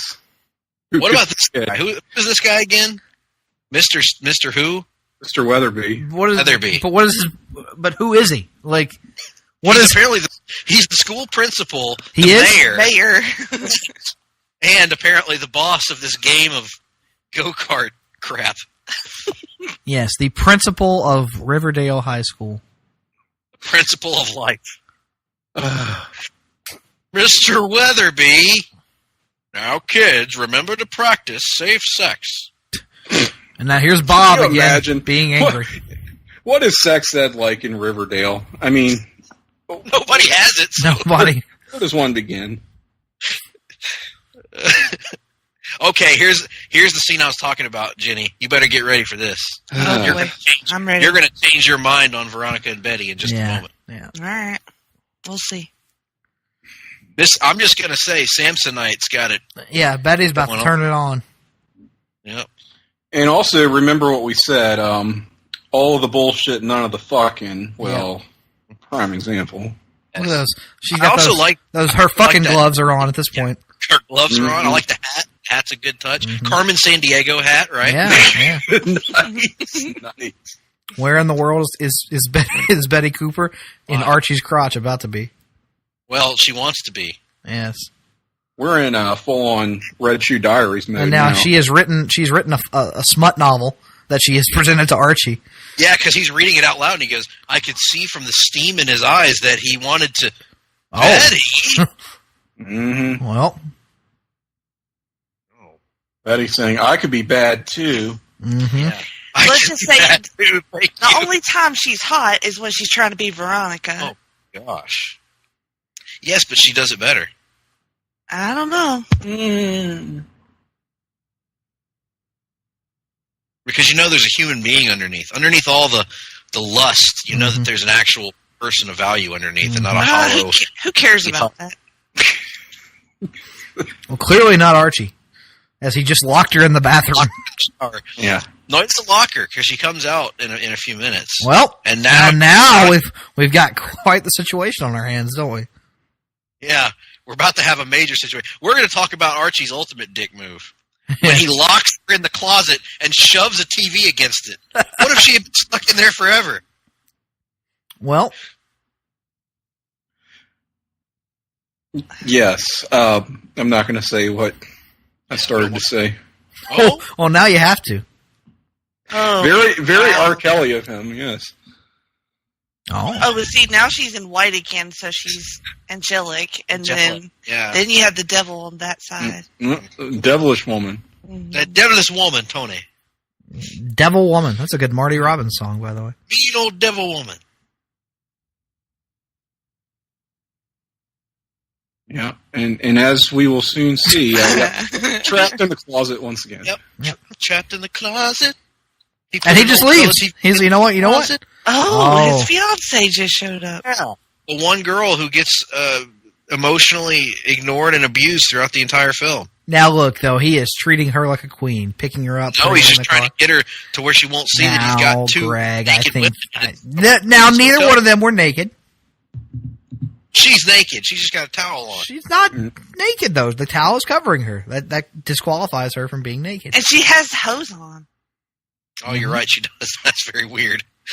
Who takes a shower in their hose? Maybe that's Archie's kink, pantyhose. Yeah, maybe she has garters on. Mm-hmm. It is kind of odd that Veronica would be the one that would stay clothed the whole time. Mm-hmm. Is that the scene that was supposed to change my mind? Yeah. Nah. Oh, my God. I mean, I can see an argument for both, but goodness. Nope. That, Veronica, Betty Samsonite. So, okay, again. Jason Hervey on the right, Priestley on the left, right? We're not actually going to finish this fucking thing, are we? Yes, we're going to finish. Oh, God. We're gonna do what Archie Andrews has never done in his life. We're going to finish. Oh, God. If you side-eye him, he does kind of look like Jason Priestley. He kind of does. How much time is left in this godforsaken thing? What is he saying to his What is he saying to Pam? Because I haven't 20 seen this part either. Oh, a bunch of bullshit about Betty and Veronica and some such. And she's like, oh, are they going to be there tonight? And he's like, oh, yeah, they're going to be there. They sure are. And, maybe you'd like to meet them too, huh? And here's Jughead. It's just completely... Maybe, do you think Jughead will end up getting with Pam? No. No. They're going to pay off the Big Ethel thing here in a minute. Yep. Don't worry, Pam will get hers. It all works out for everyone in the end. I'm taking a wild guess, and I'm going to assume that Big Ethel is not big anymore, and that's the big gag. Well, Greg, let's just wait and find out right now. What were you going to say about Pam, Nick? I was going to say that Pam doesn't deserve bastard Bob that she winds up with at the end, but, Well, that's just a spoiler. I was going to say. God, that is horrendous. I'm sure you guys were on the edge of your seat. This whole experience is ruined now. Bob? Because they both got jilted, and they're both, career-minded people, and they can actually appreciate one another because, they're interested in progressing. Look at Big Ethel. Oh, my goodness. It's a very Mary Jane reveal. Yeah. Mm-hmm. Face it, Jughead, you just hit the jackpot. And then she just gave the little kid the fuck me eyes. And he probably said, waka waka. And Can we pick Ethel over Betty or Veronica? She's going to get in the jacuzzi, and she's just invited this father and son tandem to join her. That was all kinds of uncomfortable.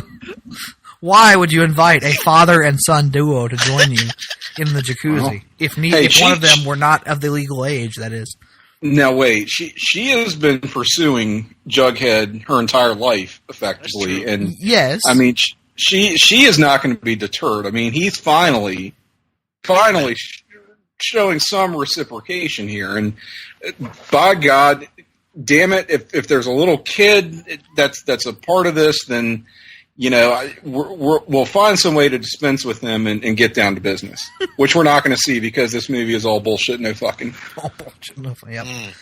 And here we go. Has he taken her to the same spot that he had Veronica earlier? Yes, he's taking her to the spot that Prince deflowered that woman in Purple Rain. Yes, John Cena Prince. Yes, that's John Cena doing his urban voice. Now, yeah. See, here's the difference with Pam and Bob, though, Nick. Pam is a good person, and Bob is a. That's what I was saying. He's a bastard. So why she has to wind up with Bob at the end just because he's the only other person that doesn't have anybody? I'd rather her end up with Mr. Weatherby than or Pop. Pop needs a little something. Yeah, why didn't Pop get any love? Yeah. No, and Pop. One thing that could help Pop Greg out, if they were gonna have a relationship, Pop and Pam, he could go on over to BlueChew.com and I understand that. No, it doesn't really matter what your age is, Nick. It doesn't matter if you're a young man, a middle-aged man, an old man, or even a very old man. Well, they really say age is just a measure. It's not really important. It's all about how old you feel. And I have it on good authority that David Sunday, who's the oldest feeling motherfucker alive, uses Blue Chew to great results. So David Sunday also vouches for BlueChew.com. I'll be honest with you right now, Nick. I don't know anyone that we know that doesn't use Blue Chew. No, nor do I. Nope. Well, I don't measure my age when I'm using Blue Chew. I measure other things. Oh. Like my semi. Mm-hmm. And if you like hearing about semis, you can tune into the Halfie Awards, available in the archives right here at Place to Be Nation. Pop. Excellent segue. Oh, so Betty and Veronica, have they come to terms yet? Have they put aside their petty differences? She gave me an ad. Fuck you. Oh, now Bob's getting abusive. All right, I'm finally turning on this Bob character. Look at Bob getting handsy. Yeah, I know. I don't like that. To me, that's too aggressive. What is she wearing? Which one? Pam. What is Pam wearing there? Like a Dr. Evil quasi-futuristic suit? It's kind of a pantsuit. It's very Demi Moore and like Disclosure kind of thing. Yeah, I can see that. Disclosure. Oh my god. This is the worst band it's ever been. None of these people look like they know how to play a music. There we go. Little Jughead on the drums. There's nothing quite like the scene in Disclosure where Michael Douglas is trying to resist Demi Moore's advances with the unwanted beige in the office after hours. That's a hell of a scene. You know what that scene's better than? This entire movie. This entire movie, except for the rap scene, of course. Yeah. This is like the least funky band. Hey, wait, Reg is in the band? What? That's what I was saying earlier before we started the podcast. He insisted. He insisted that he joined them. That's where you say, "Oh, I don't know." No. And that's another thing. Like maybe this was, like filmed out of order. This was supposed to be probably the last scene after everything's resolved, but they're trying to edit it and it didn't work. I've got to hear just a snippet of what they're playing. Oh boy!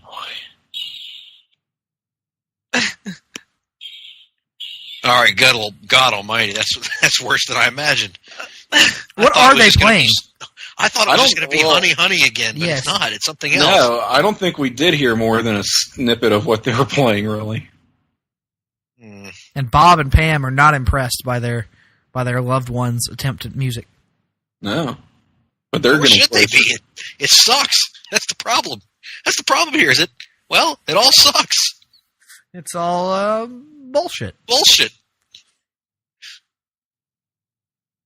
Okay, now I can't figure out if that guy is William the Refrigerator Perry or or a mustachioed version of the henchman or the corporate stooge from RoboCop. Tastes like baby food. He is mostly a voice actor, apparently. Yes. This movie ruined his career in live action. He voiced the character Blade in Spider-Man the Animated Series. Oh, very good. Blade and his plasma weapons. With the Punisher and his plasma weapons. Yes, and his plasma weapons. And Cable and his plasma grenade. Everything was pleasant. And his chicklet guns. We need a movie with ultimate Cable in it. That's what we need. Oh my lord! Plasma box office bomb. Bub. So they've come to bulldoze the store.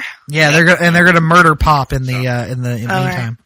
Sweet. Yeah, that's one of the things that was part of the legal proceeding that we didn't mention earlier. Is in addition to losing his business, Pop is forfeiting his life in the process. And he would just as we rather established, the souls of everyone in the city. And here's Police Academy to show up and That's right. set things right. Where's what was the guy that did the voices? Oh, Michael Winslow. Winslow, Yep. yeah. Do you remember they tried to build like this huge franchise around Police Academy? There was like a cartoon, and there were action figures, and it was just Moscow, yeah, or Voice of Moscow, whatever the hell. so weird. And the weird thing is, they tried to do that franchise too late. Like, if they had done it after the first movie, it might have worked the way Ghostbusters did, you know? Right, yeah. But they waited until, like, Police Academy 4 to start doing it.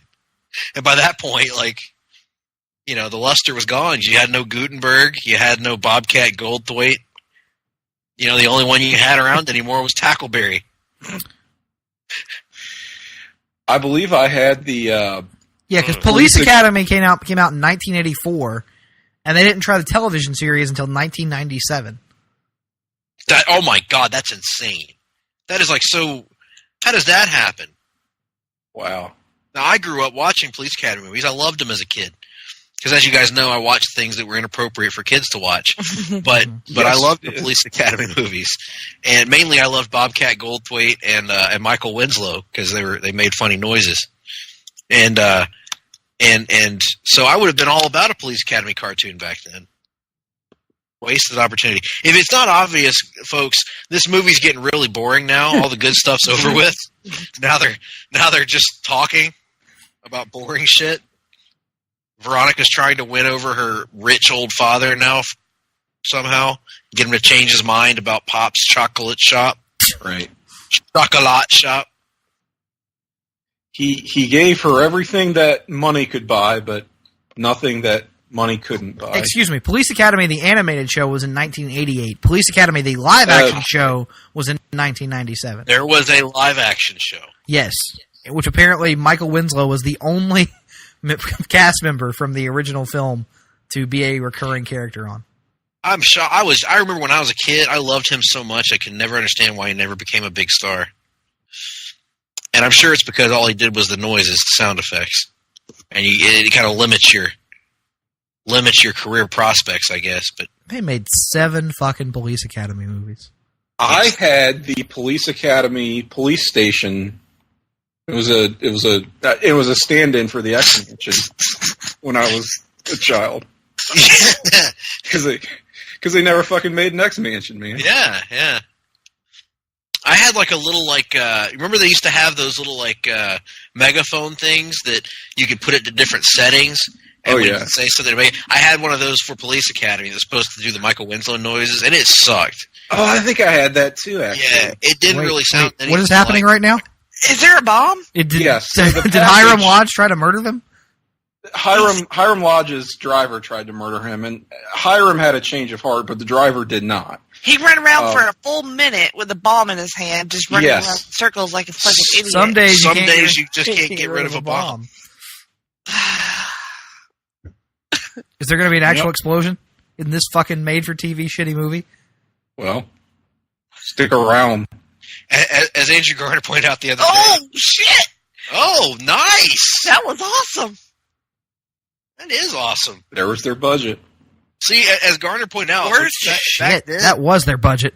You used to have explosions because it doesn't take much, just dynamite and matches, pretty much. And, yes, dynamite does explode. Yes, I think that's one of its many uses. Yes. Now, what is happening here? Today, it's all CGI bullshit. Now, Pam is pissed because Archie likes high school too much, so she's going to leave. Yeah, she's leaving him.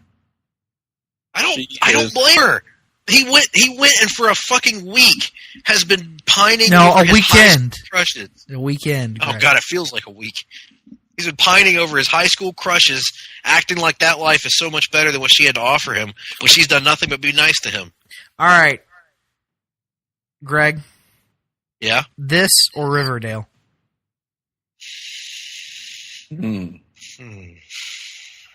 Well, I'm of a few minds about it. Not just two, but a few. This is a question that demands serious thought. You've given me much to consider this day, Nick. Mm-hmm. Much like Archie with his legal arguments. Mm-hmm. So Riverdale, as I've mentioned before, did have the murder mystery. Mm-hmm.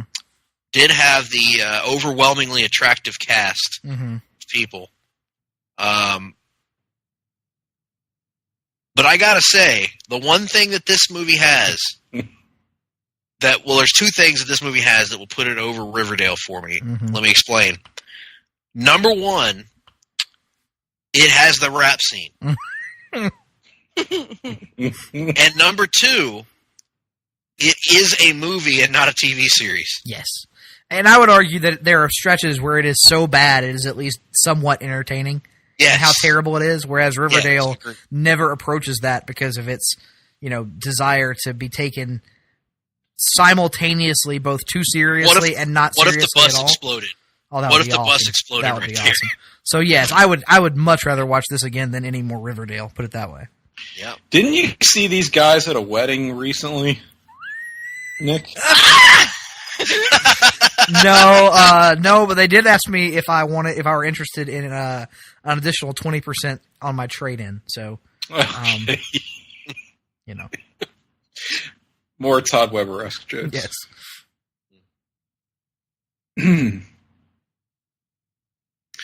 Yeah. So, what would you guys say, Riverdale or this? This. I mean, yeah, this does end, which is right. the main advantage it has over Riverdale. I mean, there's really only that one scene, which, I mean, right. to call it a scene is really selling it short. That reaches that so bad it's good threshold. The rest is just sort of not remarkable. Let me put it this way. I don't recall any other digressions about the Police Academy franchise on your Riverdale podcast live watch. But way too handsy with this kid.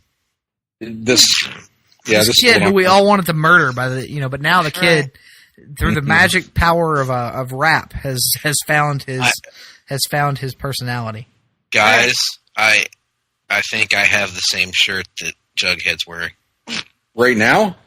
I think somewhere in my closet I have that shirt. So who is he choosing? Is he choosing himself? I choose. No, you're not wrong. Yeah.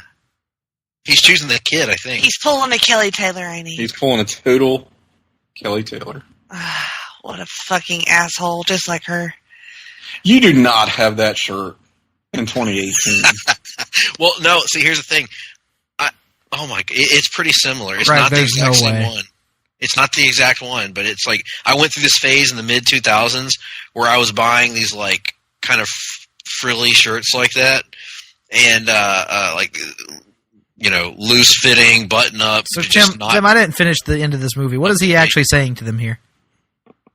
Well, he was actually telling them that Pam left him, yeah, and they were kind of talking amongst themselves, saying that he had to choose. Well, they said that before even knowing Pam left him, so they all went in for the hug, and there's the scene, there's the movie. Oh, good Lord! Wow. We do not get an answer. That's right. Which is, the kind of they wanted to save it for the show. But that's in keeping with Archie. Like, isn't that the whole Archie gimmick for forever and ever? Mm-hmm. Smithers. Well, I mean, you never grow up. You never move forward as a human being. Nope. You should not only stall out in life, but actually regress. Mm-hmm. I think is the message here. I don't know about you guys, but I think the happiest time in my life and when I was at my best was in high school. Oh, God. I mean, my God, I just that is something I will say is a little bit broken in me. I just don't have the nostalgia that maybe some people have. So I have what I feel is like the bare minimum amount, like the amount that like there can be like once every 2 or 3 years where I'll see somebody I knew in high school and I'll go, sure, hey, that was fun for like 15 minutes, and then I kind of, I'm much more one of those people who if I'm ever back around the hometown and I see somebody I know from high school, I'll like duck around the aisle to try and avoid them. You'll hold your head down and kind of go into the milk aisle or something. Yeah, I know. Yeah. I don't know. I do kind of miss the lack of responsibility and freedom, and that was college for me. That's now for me. Yeah, I have a lot of nostalgia for college. Yes, I don't have a lot of nostalgia for high. I have some nostalgia for like the last year of high school because for me it was very much like a social climbing thing where like I was on the bottom rung of the shit rung for my whole life basically, and then some reason sucky depression. But then like for some reason like my last like 2 years, I guess I had forged this persona that allowed me to become accepted amongst the popular kids, and so not the most popular kids, but the medium popular kids. So I actually had fun the last 2 years of just kind of or mainly the last year of having a little bit of freedom and all that stuff. But honestly, I don't miss any of those. I miss like 2 or 3 of those people, and the rest of them, not really. College, I miss almost everybody that was in my friends group. I mean, I'm not saying it was a bad experience, just not, I don't know, just one of those things I've never really been able to relate to for whatever reason. Just like, okay, that was a thing that I did. It was a period of my life. It's over. It's fine. On to new things. What about you, Jenny? Extrapolate more on your initial point.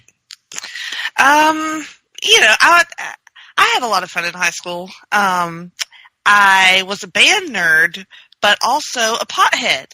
So, I had a diverse group of interests and friends, and I went on a little bit of a power trip there for a little bit. A power trip? Yeah, a little bit. I like to corrupt people that were younger than me. Okay. So, anyway. Absolute power corrupts absolutely. Right. Mm-hmm. So, anyway, and then when I went to college, I had to get a job and go to classes and be a functioning person, and I didn't like that quite as much. See, I was kind of the opposite. I was under so much pressure in high school because the only way that I knew I could go to college is if I had a nerdy obsession with my academics. So I had to work all the time on that, and I was always scared of screwing up. So I didn't do much until my last year, and then I got into a point where my grades were good enough that I could kind of coast my senior year and play video games until 5 a.m. and stuff, which was great. Listen to this degenerate. I know. And then I went off to college, and that was even better because I realized that most of my college classes were, Nick can attest to this, not the hardest classes in the world. So, it was a good time. It's a good time to be alive. And then I got into the real world, and I realized it was all sucky depression life from here. Right. True. All right, so guys, give me your final thoughts on Return to Riverdale, Voyage to Riverdale and Back Again is the name of it actually. But give me your thoughts on this fine film we've just witnessed. Well, I just passed gas, and if I could have done that into the mic, held it a little longer, I think that would have been my response. Jenny, you got to experience the film not with actual dialogue, but with us running our mouths the entire time. So I think I kind of enjoyed it better that way. So, if you can watch it and not listen to it and then just have funny people say funny things to make you laugh, then it's a great time. You know what? That's a good way. That's a good perspective to have on it. Maybe that would help me think of it better to put it in that perspective. Nick, your final thoughts? Pretty awful. Pretty awful, but it was occasionally entertainingly awful, and thus it elevates it, like I said, above the god-awful CW Riverdale. And, I aspire to one day have the dad dance moves of one Jughead Jones. And it does have that scene. Mm-hmm. That scene that I don't think I'd ever seen anything quite like it. In my non-work life. Yeah, I saw some things at the newspaper. Yeah. But I've never seen anything like that. It's not just the rap. Because I've heard some corny white man rap before. Yeah. But it's the combination of the rap, the dance moves, if you want to call them dance moves, and the presence of a seemingly 45-year-old man around 9-year-old children. Yes, you combine it together. Yes, it's unfortunate, but I'm not sorry we did this. I will say that. No, not at all. Nor am I. I would do it again. And in fact, I think that this was so successful. This particular formula of this genre. We're going to have to do it again in the future for some other notoriously, or not even notoriously shitty. I wouldn't even say this is notorious. I don't think anyone's heard of this motherfucker before. In the future, we'll have to find other obscure, horrible TV movies or B movies in general to review with this panel. What say you all? Police Academy 7, we're coming. Potting iron is still a thing that will happen at some point. Oh yes, I've got to dig through my collection and see what all I've got and how I can get it in the hands of others. Oh, we'll find a way. We'll find ways. You got to go chronologically, right? You got to start with whatever that first one was. Wasn't there a Western in there? Like right near the beginning? Yeah, well you had Hercules in New York that he had to work with. Do we go there? I think there's one before that. I was looking at his filmography not long ago. Acting career. I'm looking at it. You kind of want to do like actual Hercules in New York. That's absolutely an Arnold movie, right? I would agree. Then you got, I don't know what the hell, I have Stay Hungry and I still don't know what it is. I have the DVD copy of it and I have no idea what it is. The Long Goodbye? Pumping Iron, of course. Stay Hungry. Let's see here. Stay Hungry centers on a young Birmingham scion played by Jeff Bridges who gets involved with a shady real estate deal. In order to close the deal, he needs to buy a gym building to complete a multi-parcel lot. When he visits the gym, however, he finds himself romantically interested in the receptionist and drawn to the carefree lifestyle of the Austrian bodybuilder Joe Santo. Is he romantically interested in him too? I don't know. But you got Jeff Bridges, Sally Field, and Arnold there in like 1976. Yeah. That sounds like something I'd be interested in. Sounds like something good, yeah. And then you got the movie The Villain, where he plays the character of Marcus Alexander Bagwell's original wrestling character, the Handsome Stranger. The Handsome Stranger. Oh. Hey, I've never seen this, but this sounds awesome, actually. Then he's got Cameo and Scavenger Hunt. We can skip that one. Yep. Then you get into the good stuff. Conan the Barbarian, Conan the Destroyer, The Terminator, Red Sonja, Commando, Raw Deal, Predator, The Running Man. Can we just stop here to appreciate this run of movies? Commando, Raw Deal, Predator, and The Running Man in a row. I mean, it doesn't quit. It really does not let up until... Shit. I kind of like Eraser. Eraser's not bad. Jingle All the Way. We're up to 96, you know? So it probably stops with, what, the Sixth Day? Yeah. Yeah, Sixth Day. Although, as I pointed out in the podcast with Jenny, Sixth Day does include that immortal line. Oh, yeah. Why don't you go clone yourself so you can go fuck yourself? Oh, God. and I have to say, I have never to this day seen Collateral Damage. So I don't know how I don't know how it will take to Arnold playing a firefighter named Gordy.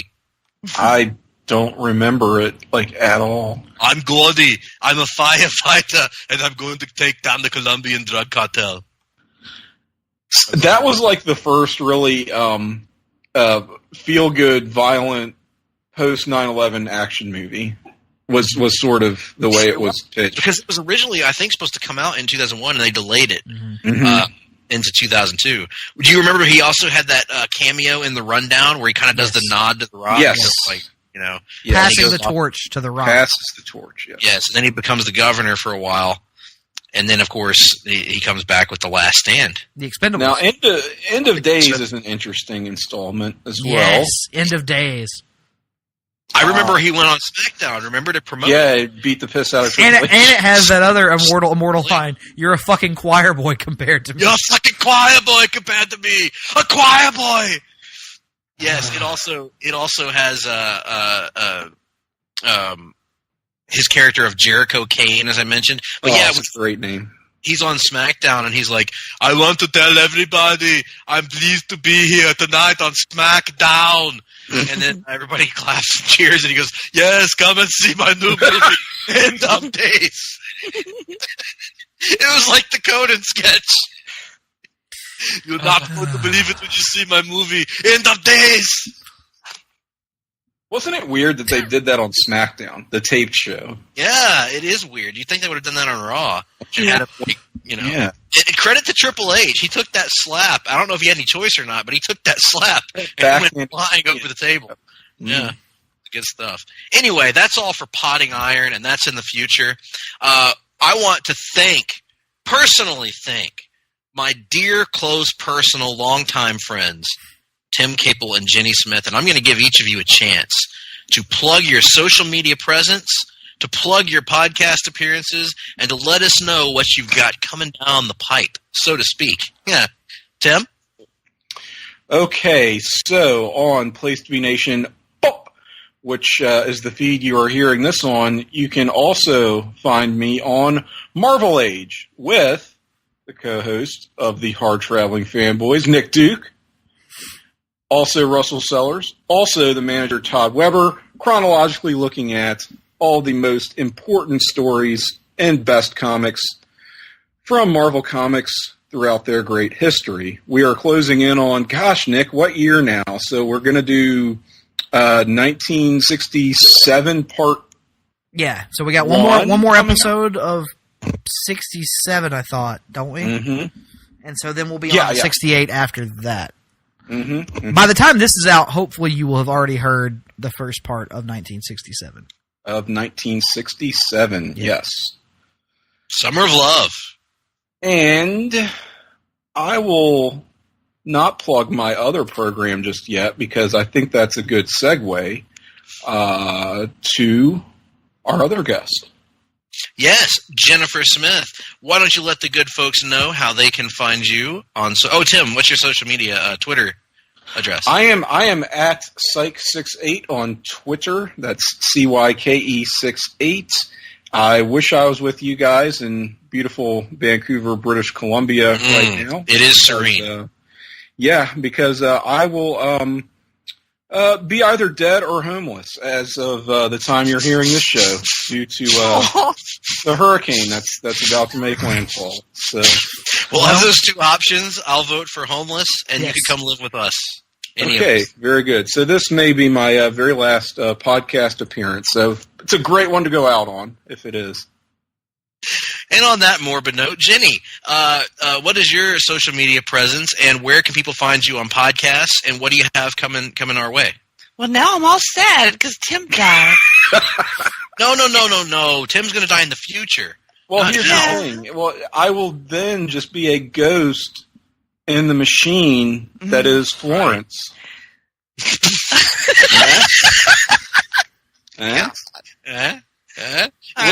Maybe it'll be a situation where Jenny will absorb your essence, like Rogue absorbed the essence of Carol Danvers for a while. Oh yeah, then we'll compete for headspace. Yeah, it'll be very good. Or it'll be like Ghost, where you just stand there awkwardly and watch her podcast with other people.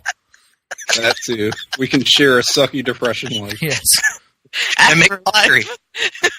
You're ruining my afterlife, Tim. Jenny does love pot, but not that. Hey, I'm the one that's dead. You're ruining mine. What are we doing? Who are we? You can listen to me ruin Tim's life on the Talk'N'Pop. On the Talking Pop. On the Talking Pop that we do. Where we just did one talking about Beverly Hills 90210. We did. Greg was on that show. That was fun. And then my other show, Freak Out Drive-In, Greg was also on. And we watched Predator. A Watch Arnold movie. We sure did. Freak out! And then Deacon Sassy just celebrated its 2nd anniversary. So we'll have a new episode coming out in just a bit. And you can find me on Twitter at JennyCruise2814. Excellent. We have just a cavalcade, a litany, a cornucopia of podcasts here for your listening ears. A veritable heaven for your listening ears. Oh. And what we're going to do right now is Nick and I are going to take a break. When we come back on the other side, we will have reading and watching. Will it be more than last week? I'll let you decide that. And the answer is no. And we'll also have the rundown, our weekly look at the news and notes in the world of comic books. Ooh, exciting, isn't it? Not really, but stay tuned anyway. Promotional consideration paid for by the following. Hey, pro wrestling announcer Kevin Kelly here. I want to make sure you are all subscribed to all the great feeds here at Place to Be Nation. It's really easy to do. Just head to iTunes or your preferred podcatcher app today and search and subscribe to the Place to Be Nation wrestling feed, which of course includes the full archives of the Kevin Kelly Show, the Place to Be Nation pod feed, and the Pro Wrestling Only feed. Subscribe, listen, and then rate us and leave feedback today. And be sure to give Justin your true thoughts. I mean, don't hold back. After all, he is kind of a jerk. Just listen to Scott.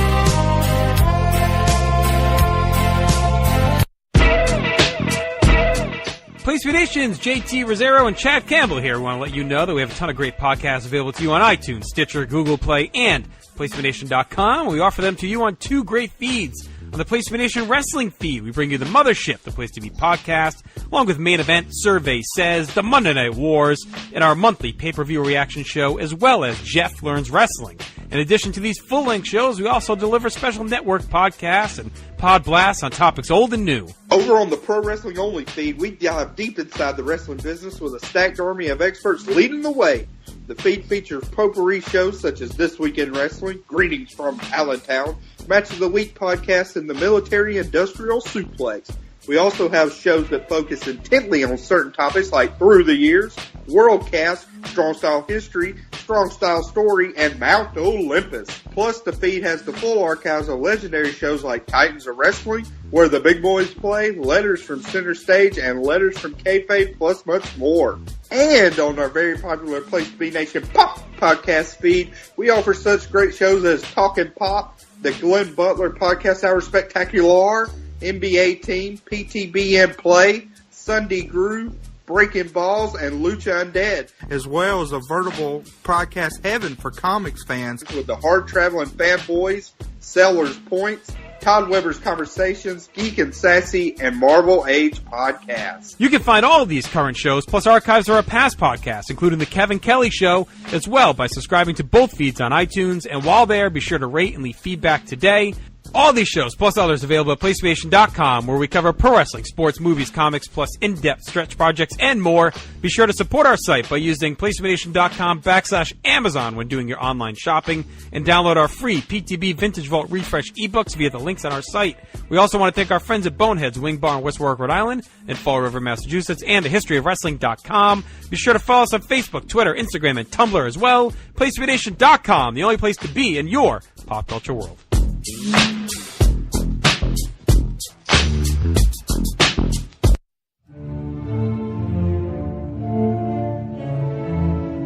Hi there. Have you recently gone through a crisis? Did you find out your friends had been lying to you for years to cover up something they did? Have you discovered that one of your bitter enemies might actually be 3 people? Were you seemingly killed by a new god only to find yourself quantum leaping through time until you make it back to the present? Was your entire reality wiped out in a cosmic battle between 2 godlike beings only to be reborn, destroyed, and reborn again?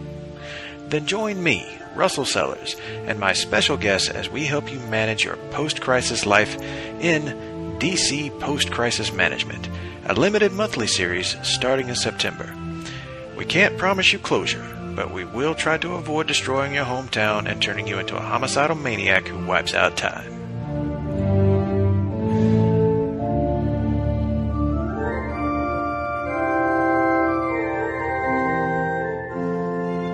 All right, ladies and gentlemen, we are back here in the Ho Ho Loon Plaza in the L-shaped studios. Nick, what a rousing first part of the show we had there. We learned a lot. We went through a lot, and I think we came out the other side, in pretty good shape. Yeah, and I think it bears repeating that, Greg, you are my candy girl. And you've got me wanting you. Well, then you put your all over me. Well, yes, I have done that many times, and it clumps in the back hair, I must say. So that's not a good look.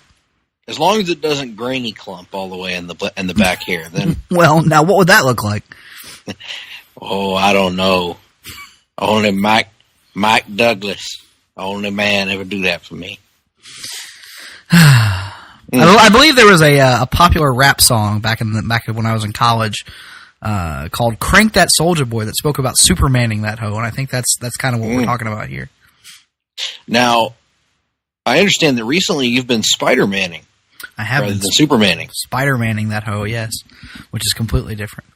Yes, that of course is when you trot around the world as an industrialist, right? Yes, you trot around the world as an industrialist, and everything is going well in your life, and it's just it's a good, everything's great that way. Absolutely.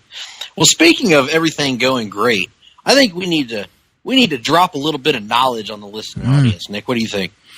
I don't think we're qualified to do that, but we can certainly give it the old college try. We're going to do that. We're going to give it the old college try right now, in fact, because we're ready to hit you up with our weekly look at the news and notes in the world of comics. We're here to hit you up with the rundown. Mm-hmm. Welcome to the rundown. And Nick, to lead things off, probably the biggest news item since our last show, we have finally gotten a long-awaited look at Captain Marvel, the next movie in the Marvel Cinematic Universe. We still don't have a trailer. Nope. But what we do have is a look at the costume that Carol Danvers will be wearing in the movie, which we will get to in a second. We also got our first look at the Skrulls in the Marvel Cinematic Universe, as they appear to be launching some sort of an invasion of Earth in the movie. And we also got a little bit of a plot detail about the film, more so than what we've had before, and that is that the movie will kick off in the 1990s, but it will not be an origin story. Carol Danvers already will be in possession of her powers and fighting alongside a Kree military organization called the Star Force. And the leader of Star Force will be Jude Law's unnamed Kree officer. Unnamed at this point. He'll have a name in the movie. They will be battling. Many are theorizing that he will ultimately be revealed as some version of Marvel, the original Captain Marvel from the comics. And they will be battling, of course, Ben Mendelsohn's Skrull warrior Talos is leading that invasion. Ben Mendelsohn, who is just going to play villains for the rest of his career, I'm pretty sure. I don't know who that is. Who is it? Ben Mendelsohn played the lead villain in Rogue One, if you recall that individual, and he was also in The Dark Knight Rises as Daggett. Really? Daggett? Yeah. Yes. Ben Mendelsohn. Yeah. We talked about Daggett right here on these airwaves just a short time ago. And then, remember about maybe and he was also the lead villain in Ready Player One that I saw. Which I haven't seen. Yeah, so four villainous roles to date for old Ben Mendelsohn. He could be the new Gary Oldman. Yeah, but eventually Gary Oldman did other things that were not villainous. True, but it took him a long time. Man, I saw a fantastic, Gary Oldman as Dracula laughing gif the other day, and it just reminded me of the boob hair and everything, and it was good. You mean the breast hair? The titular hair. The titular hair, yes. Careful, you might Bixenspain yourself. Oh, no. Now, remember about like 8-9 months ago, Nick, when the set pictures of Captain Marvel first leaked out, and the internet had a conniption over the look of Captain Marvel's suit and how it was green and looked like a Power Ranger suit? Yes. Well, that was much ado about nothing, because the suit actually looks awesome. And it's almost like we should just stop reacting to set photos. Yeah, I mean, and the suit, you know, the original green and black suit she does wear that in the film apparently, and there's a reason for it because she's a member of this Star Force outfit, which is interesting that she's going to be a member of a larger space-based organization that wears green outfits. That wears green and black. Yeah, very interesting. Now, Nick, do you, as a a casual observer, with no real tie to Captain Marvel, not a lot of knowledge about Captain Marvel and her comic book history, and I'm in that same boat. Do you think that it could work? Now, I know this is going to sound a little out there, so please bear with me. Don't immediately make fun of me for suggesting this, but do you think it can work if Marvel chooses to take a large portion of this movie and put it in space with a mostly alien cast wearing green alongside our lead character who is from Earth wearing green, battling other alien creatures? Do you think that has any chance of working? No, clearly this is going to be Marvel's first bomb, because such a concept could never work. In order for such a concept to work, you notice, Greg, they are bringing it back to Earth, because if you were going to make such a film, you could only have space be a very tiny part of it. You couldn't have it be the major focus, because nobody would find it relatable, you see, and thus nobody would go see it. Remember how Guardians of the Galaxy featured Earth heavily in the back half of both of the movies? I'm sure you remember that. Yeah, the biggest part of those movies, if I'm not mistaken, Nick, you can correct me, but all I remember about those movies is Chris Pratt falling in love on Earth. On Earth, right. And having to balance his love life and his career as a working man alongside being a Guardian of the Galaxy. Right, and then, always the best part of any Star Wars movie is when they have the climactic battle, not out in the far reaches of space, but, right there on Earth instead. In a galaxy right here, close to home that it actually is the galaxy. that it is right here, yes. That's the formula that those franchises have followed, and clearly this will follow in those footsteps. Right. And we're not at all bitter fans or anything like that. No. So we've established that this movie is going to flop miserably because it's following a pattern that others have indicated will never ever work. But nonetheless, the suit looks great.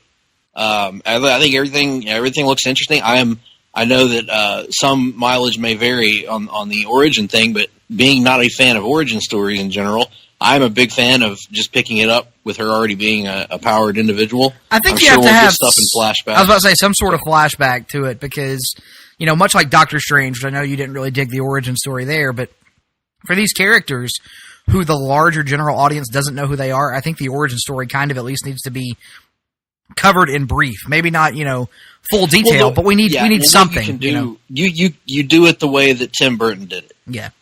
Where, he's Batman already, and then at this point in the movie, you kind of get him and Alfred discussing what happened to turn him into Batman with maybe some flashback shots here and there. Right. I just don't need a movie of, she's just oh my gosh, Nick, you're not going to believe what I almost just did. You were just going to say she's just a small town girl? Small town girl, yes, living in a lonely world. Watch out, the Russians will come for you if you endure this journey. Wait, what? The Russians will be out to get you if you try to prop up Journey, because there's clearly an anti-Journey conspiracy going on currently on Place to Be Nation. Oh, that's a good point. The Russian bots have infiltrated. Like Skrulls are infiltrating in the movie Captain Marvel. So everything looks great. The one little nitpick from a design standpoint, and again, this could be totally proven wrong when it comes time for the movie, but I hope the one thing about Marvel in their cinematic universe is they have shown somewhat of an aversion to headwear at times. A lot of Captain America without his helmet, a lot of Iron Man without his helmet, things like that. I'm hoping that we get the Skrulls with their headpieces because it makes them look more distinct. Enough for me. So they look great. Samuel L. Jackson, the one shot they showed of him with the de-aging effect applied was just Oh, amazing. Unbelievable. Yeah. The whole thing looks great. I know nothing about Captain Marvel. I go in with the most open mind and mediocre of expectations, and I'm sure I will walk away having those expectations blown out of the water, much as I often do with these more obscure Marvel properties. Yes. So yeah, curious to see how it's going to turn out. Should be very good. A character that I don't know much about either, so I'm going in with largely a blank slate. And Greg, what'll be a great opportunity for us to learn more about Captain Marvel? Oh, tell me more. Captain Marvel month coming in March. I didn't know that was a thing, but yes, that will be good. And we'll have to just see how it all plays out. Maybe we'll even get a version of Binary on the big screen. Now, when it comes to binary thinking, you have a lot of superheroes across the spectrum that have this issue. You have your dual personalities of Clark Kent and Superman, of Bruce Wayne and Batman, of I don't know, Peter Parker and Spider-Man. And then you have Matt Murdock and Daredevil. Well, if any indication can be gleaned from the teaser footage released this week of Daredevil Season 3, it looks like Matt Murdock is choosing to end his dual nature and embrace the devil within. We got teaser footage. Yep. This looks awesome. You know I love things that are superhero things that are just needlessly dark, and this looks right up my alley. I can't freaking wait. I can't wait. It's going to be awesome. Yes. I'm excited. I think there's a lot of potential there, and I'm particularly hopeful that I will come back around on a lot of the supporting characters that I turned on in season 2. So I'm Who did excited. You turn on besides Kieran? I didn't like Foggy in season 2. We've been over that before. I actually hated Foggy in season 2. I thought he was irrational and stupid, and also annoying. But all that being said, I like the actor playing him, and I loved him in season 1. So I'm hoping they can bring things back around in season 3. And this looked good. It was just a teaser footage, so we really don't know much beyond that. And admittedly, it's a little bit of a superhero cliche of sorts, but it's one that we haven't seen done on Marvel television. We've seen it done maybe on Arrow, but this is going to be with an MA rating, so it should be even more bloody and delicious for us. So, looking forward to that. It may even be, Nick, dare I say it, both vicious and delicious. Let's hope so. And if it is, I'm claiming Scott Flash Norton for my own. But do you know what Scott Flash Norton will not be appearing on, Nick? I don't know. He will not be appearing in HBO's upcoming Watchmen. Now, can you confirm that? What? I'm gonna need to see your sources that have confirmed that Scott Flash Norton will not be appearing in HBO's Watchmen. How do you like this, Nick? I'm going to pull it up right now. Let's see. Anonymous. Oh, that's not working anymore. I'm going to use the president's site. Anonymous sources.com. That was some political humor for you guys. I'm sure you enjoyed it. Now back to your regularly scheduled programming. And what I'm seeing here it is, source, Scott Flash Norton. Oh, never mind. It says unlikely to appear. Unlikely. That doesn't mean he won't. Watchmen. That's true. He could show up and give Ozymandias a shoulder breaker right out of nowhere. That would be awesome. We don't even know if Ozymandias is in the show. Remember, it's a reimagining, Greg. That's right. And what about Ice Train? If Scott Norton appears, can Ice Train be far behind? Managed by the Godfather, Teddy Long. I don't know. It's hard to say. Hard to say.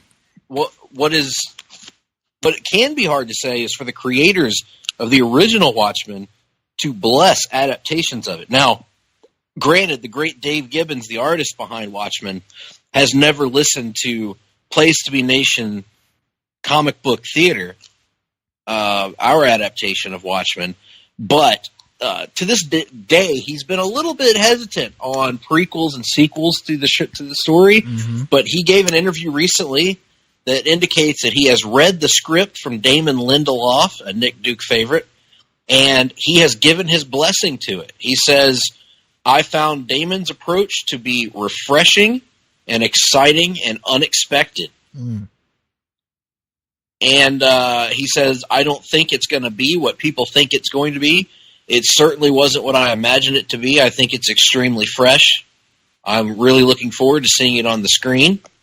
And then finally, he says, "While it's very reverential and true to the source material, the Watchmen graphic novel that Alan and I did, it's not retreading that same ground. It's not a reinterpretation of it. It approaches it in a completely unexpected way."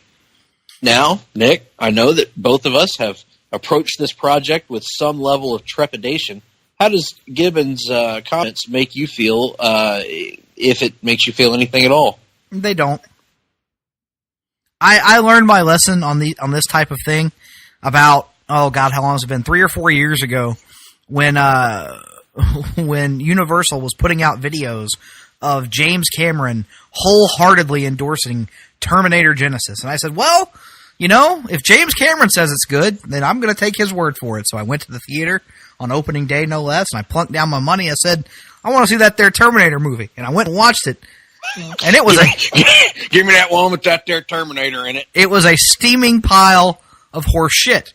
So creator endorsements no longer mean anything to me after that day. I went there, that there theater. I said, give me 2 biscuits, 2 mustards, and get me one of them big uns. Mm-hmm. That Terminator there. Yep. Arnold. Just that robot what got in a bad way with the time travel. Yes. Yes. He got a penis kind of shaped like a banana. We don't know that. I don't know that. Anyway, yes, that's a good point. That is a very good point. And as we know, James Cameron also brought to us Abaddon. Indeed he did. What if James Cameron directed a Batman movie where the villain was Arnold playing Abattoir?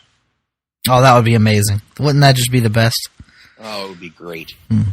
Anyway, so, I'm in the same boat. I'm still trepidatious about this.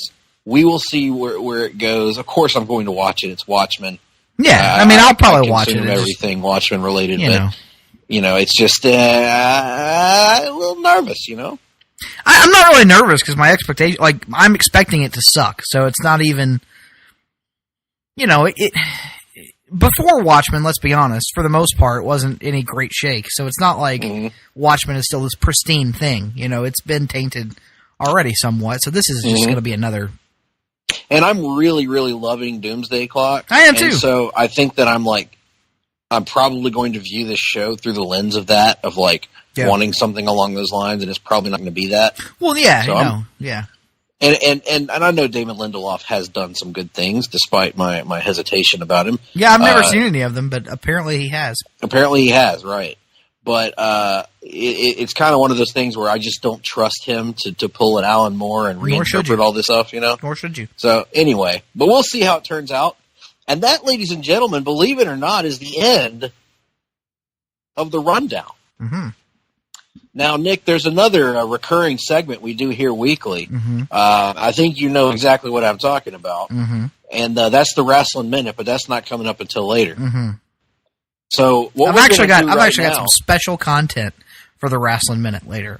Oh my god! We're going to have a little bit of a different Wrestling Minute here in a little bit, folks. So stay tuned. Oh my gosh! Is it a sumo wrestling minute? No, I got something. I got a very special treat planned for our listening audience. Oh, very good. I'm surprised you didn't bombard us with a. Do you think we need to debut a bleeding cool minute on our show? No. I mean, it might be entertaining. It might be this week. Yes, it might be. Oh, anyway, let me shake that off. But now let's get to the king of all weekly recurring segments. Mm-hmm. Let's get to our segment where we like to tell you exactly the things that we've been consuming in comic-related media in the last week. Yes, that's right. Reading and watching. Reading and watching. What you been reading and watching? What you been reading and watching? Nick, what you been reading? Nothing. All right, neither have I. Haven't read a...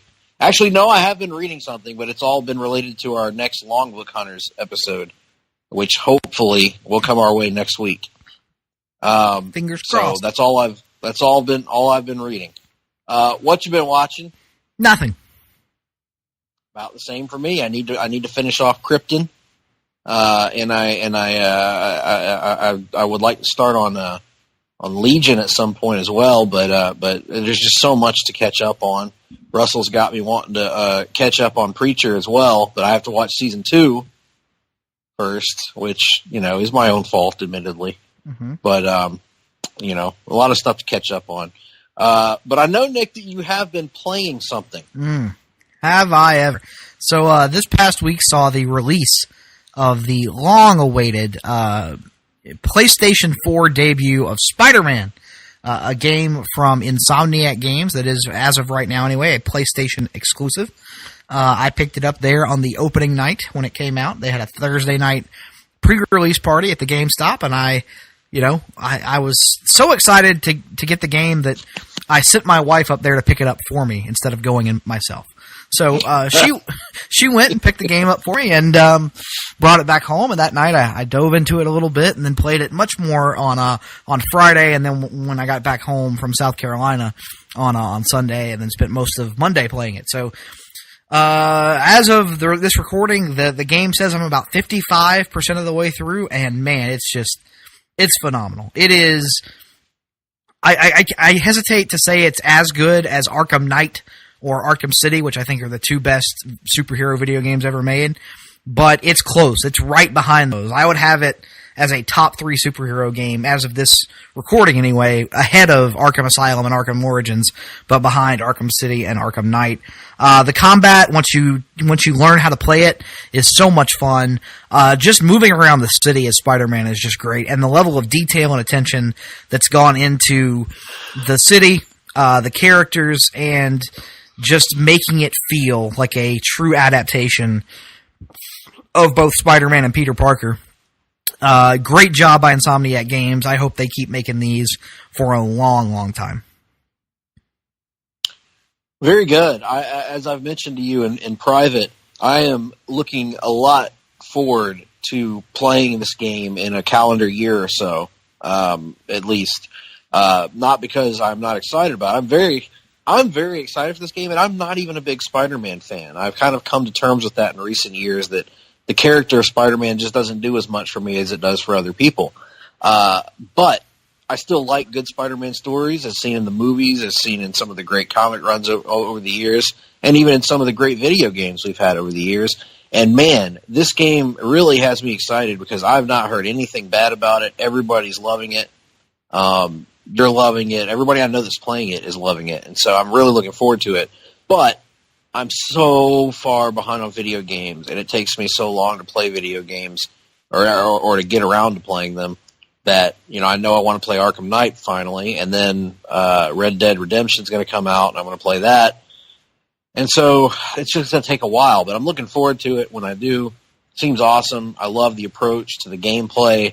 The visuals are outstanding. The fact that you get to play as Peter Parker is really cool and a little and different from what other games have done in the past in terms of letting you solve puzzles and things like that. I've read several of the reviews on it, and so I have a little bit of an idea of how it all works and everything. So really cool.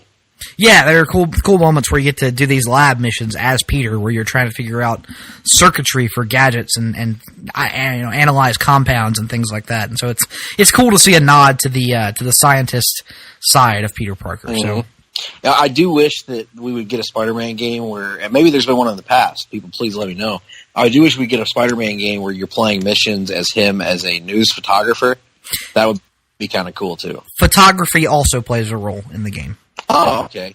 Very good. Not news photography per se, but there are missions where the part of the objective is to photograph things. I would make a game where it's a realistic news photography game, where you're just constantly driving around with little to no money, taking pictures of public meetings and car accidents. Greg, if that were the case, then if Spider-Man took place in Troy, Alabama, he would be like a 15-year-old kid on a power trip. But that's a blast from way back. Yes, indeed.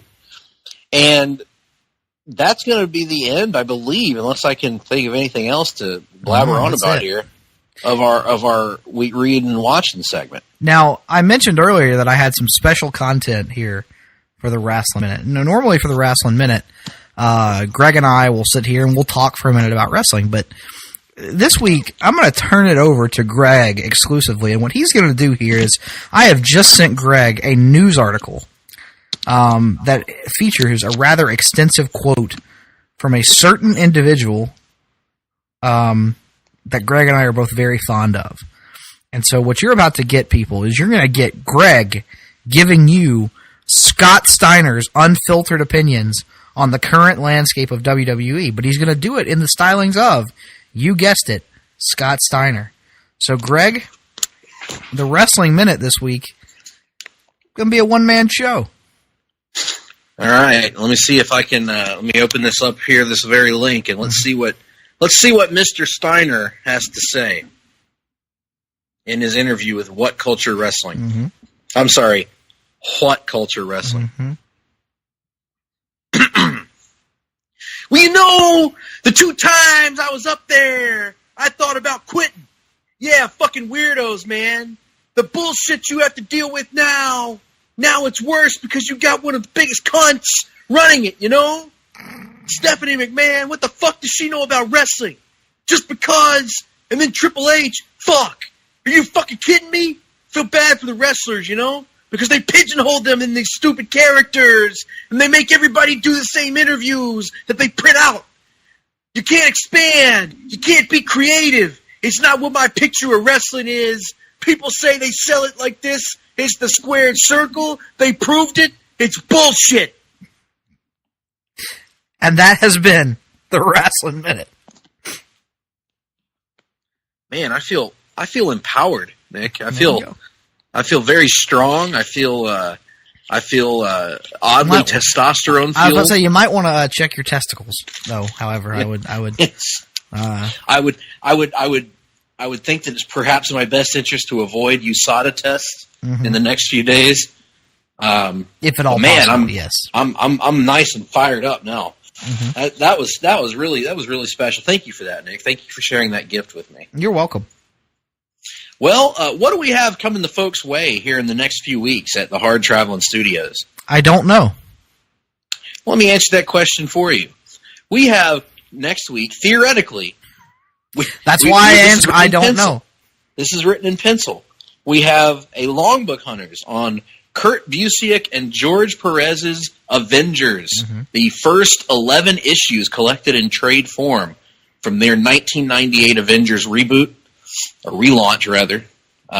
Relaunch, who gives a shit? Who gives a shit? And then we're going to get going into, I don't know what the hell's next after that, actually.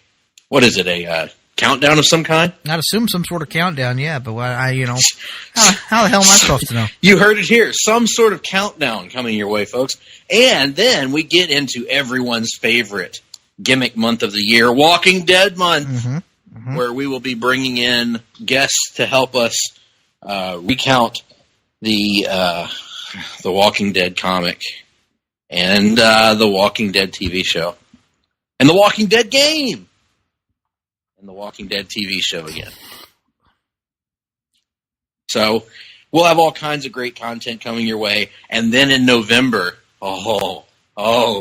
you better get ready for this, folks. We're going to have the already long-awaited PTBN Comics Draft pitches coming your way. If you haven't downloaded and listened to the comic book draft yet, you got to do that, folks. It's a winner. We've gotten a lot of great feedback on it.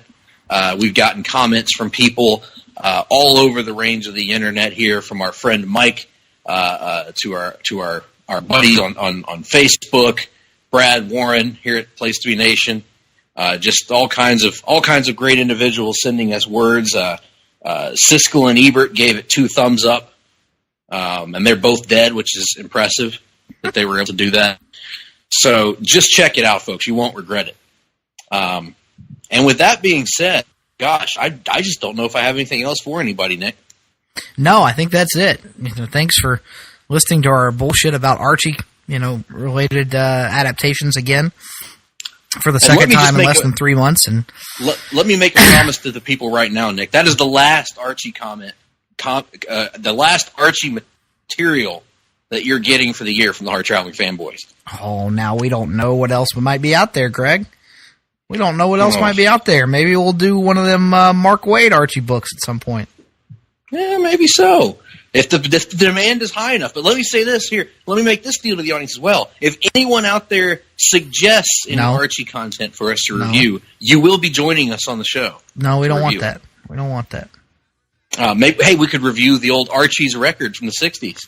We could review Archie's Weird Mysteries, which is apparently a late 90s and early 2000s animated series that featured Archie characters involved with monsters and ghosts and other supernatural characters. So basically Scooby-Doo without the dog? Yes, but with Archie characters.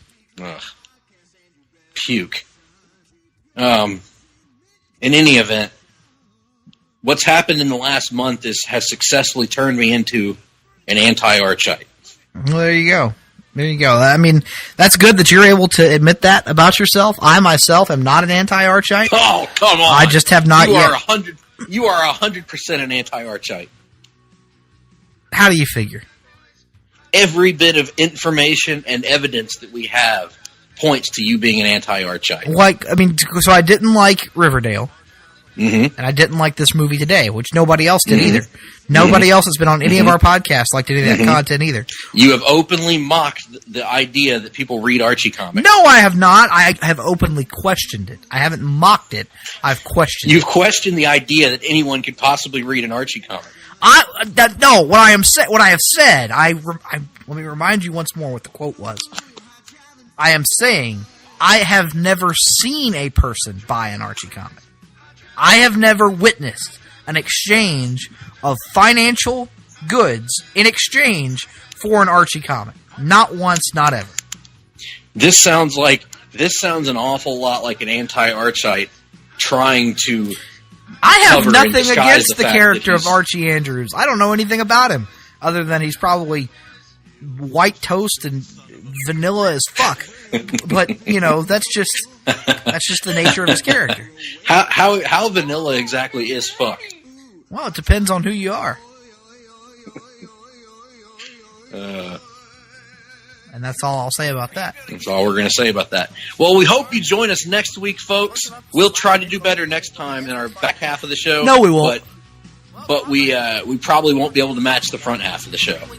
So, in any event, enjoy. A pair of sweatpants and a sweatshirt. Go take a 2-mile jog and then come back and see him when she was done. I believe it was quite sudden and painful. Hard-Traveling Fanboys, Hard-Traveling Fanboys, Hard-Traveling Fanboys, Hard-Traveling Fanboys, Hard-Traveling Fanboys, Hard-Traveling Fanboys, Hard-Traveling Fanboys, Hard-Traveling Fanboys, Hard-Traveling Fanboys, Hard-Traveling Fanboys, Hard-Traveling Fanboys, Hard-Traveling Fanboys, Hard-Traveling Fanboys, Hard-Traveling Fanboys.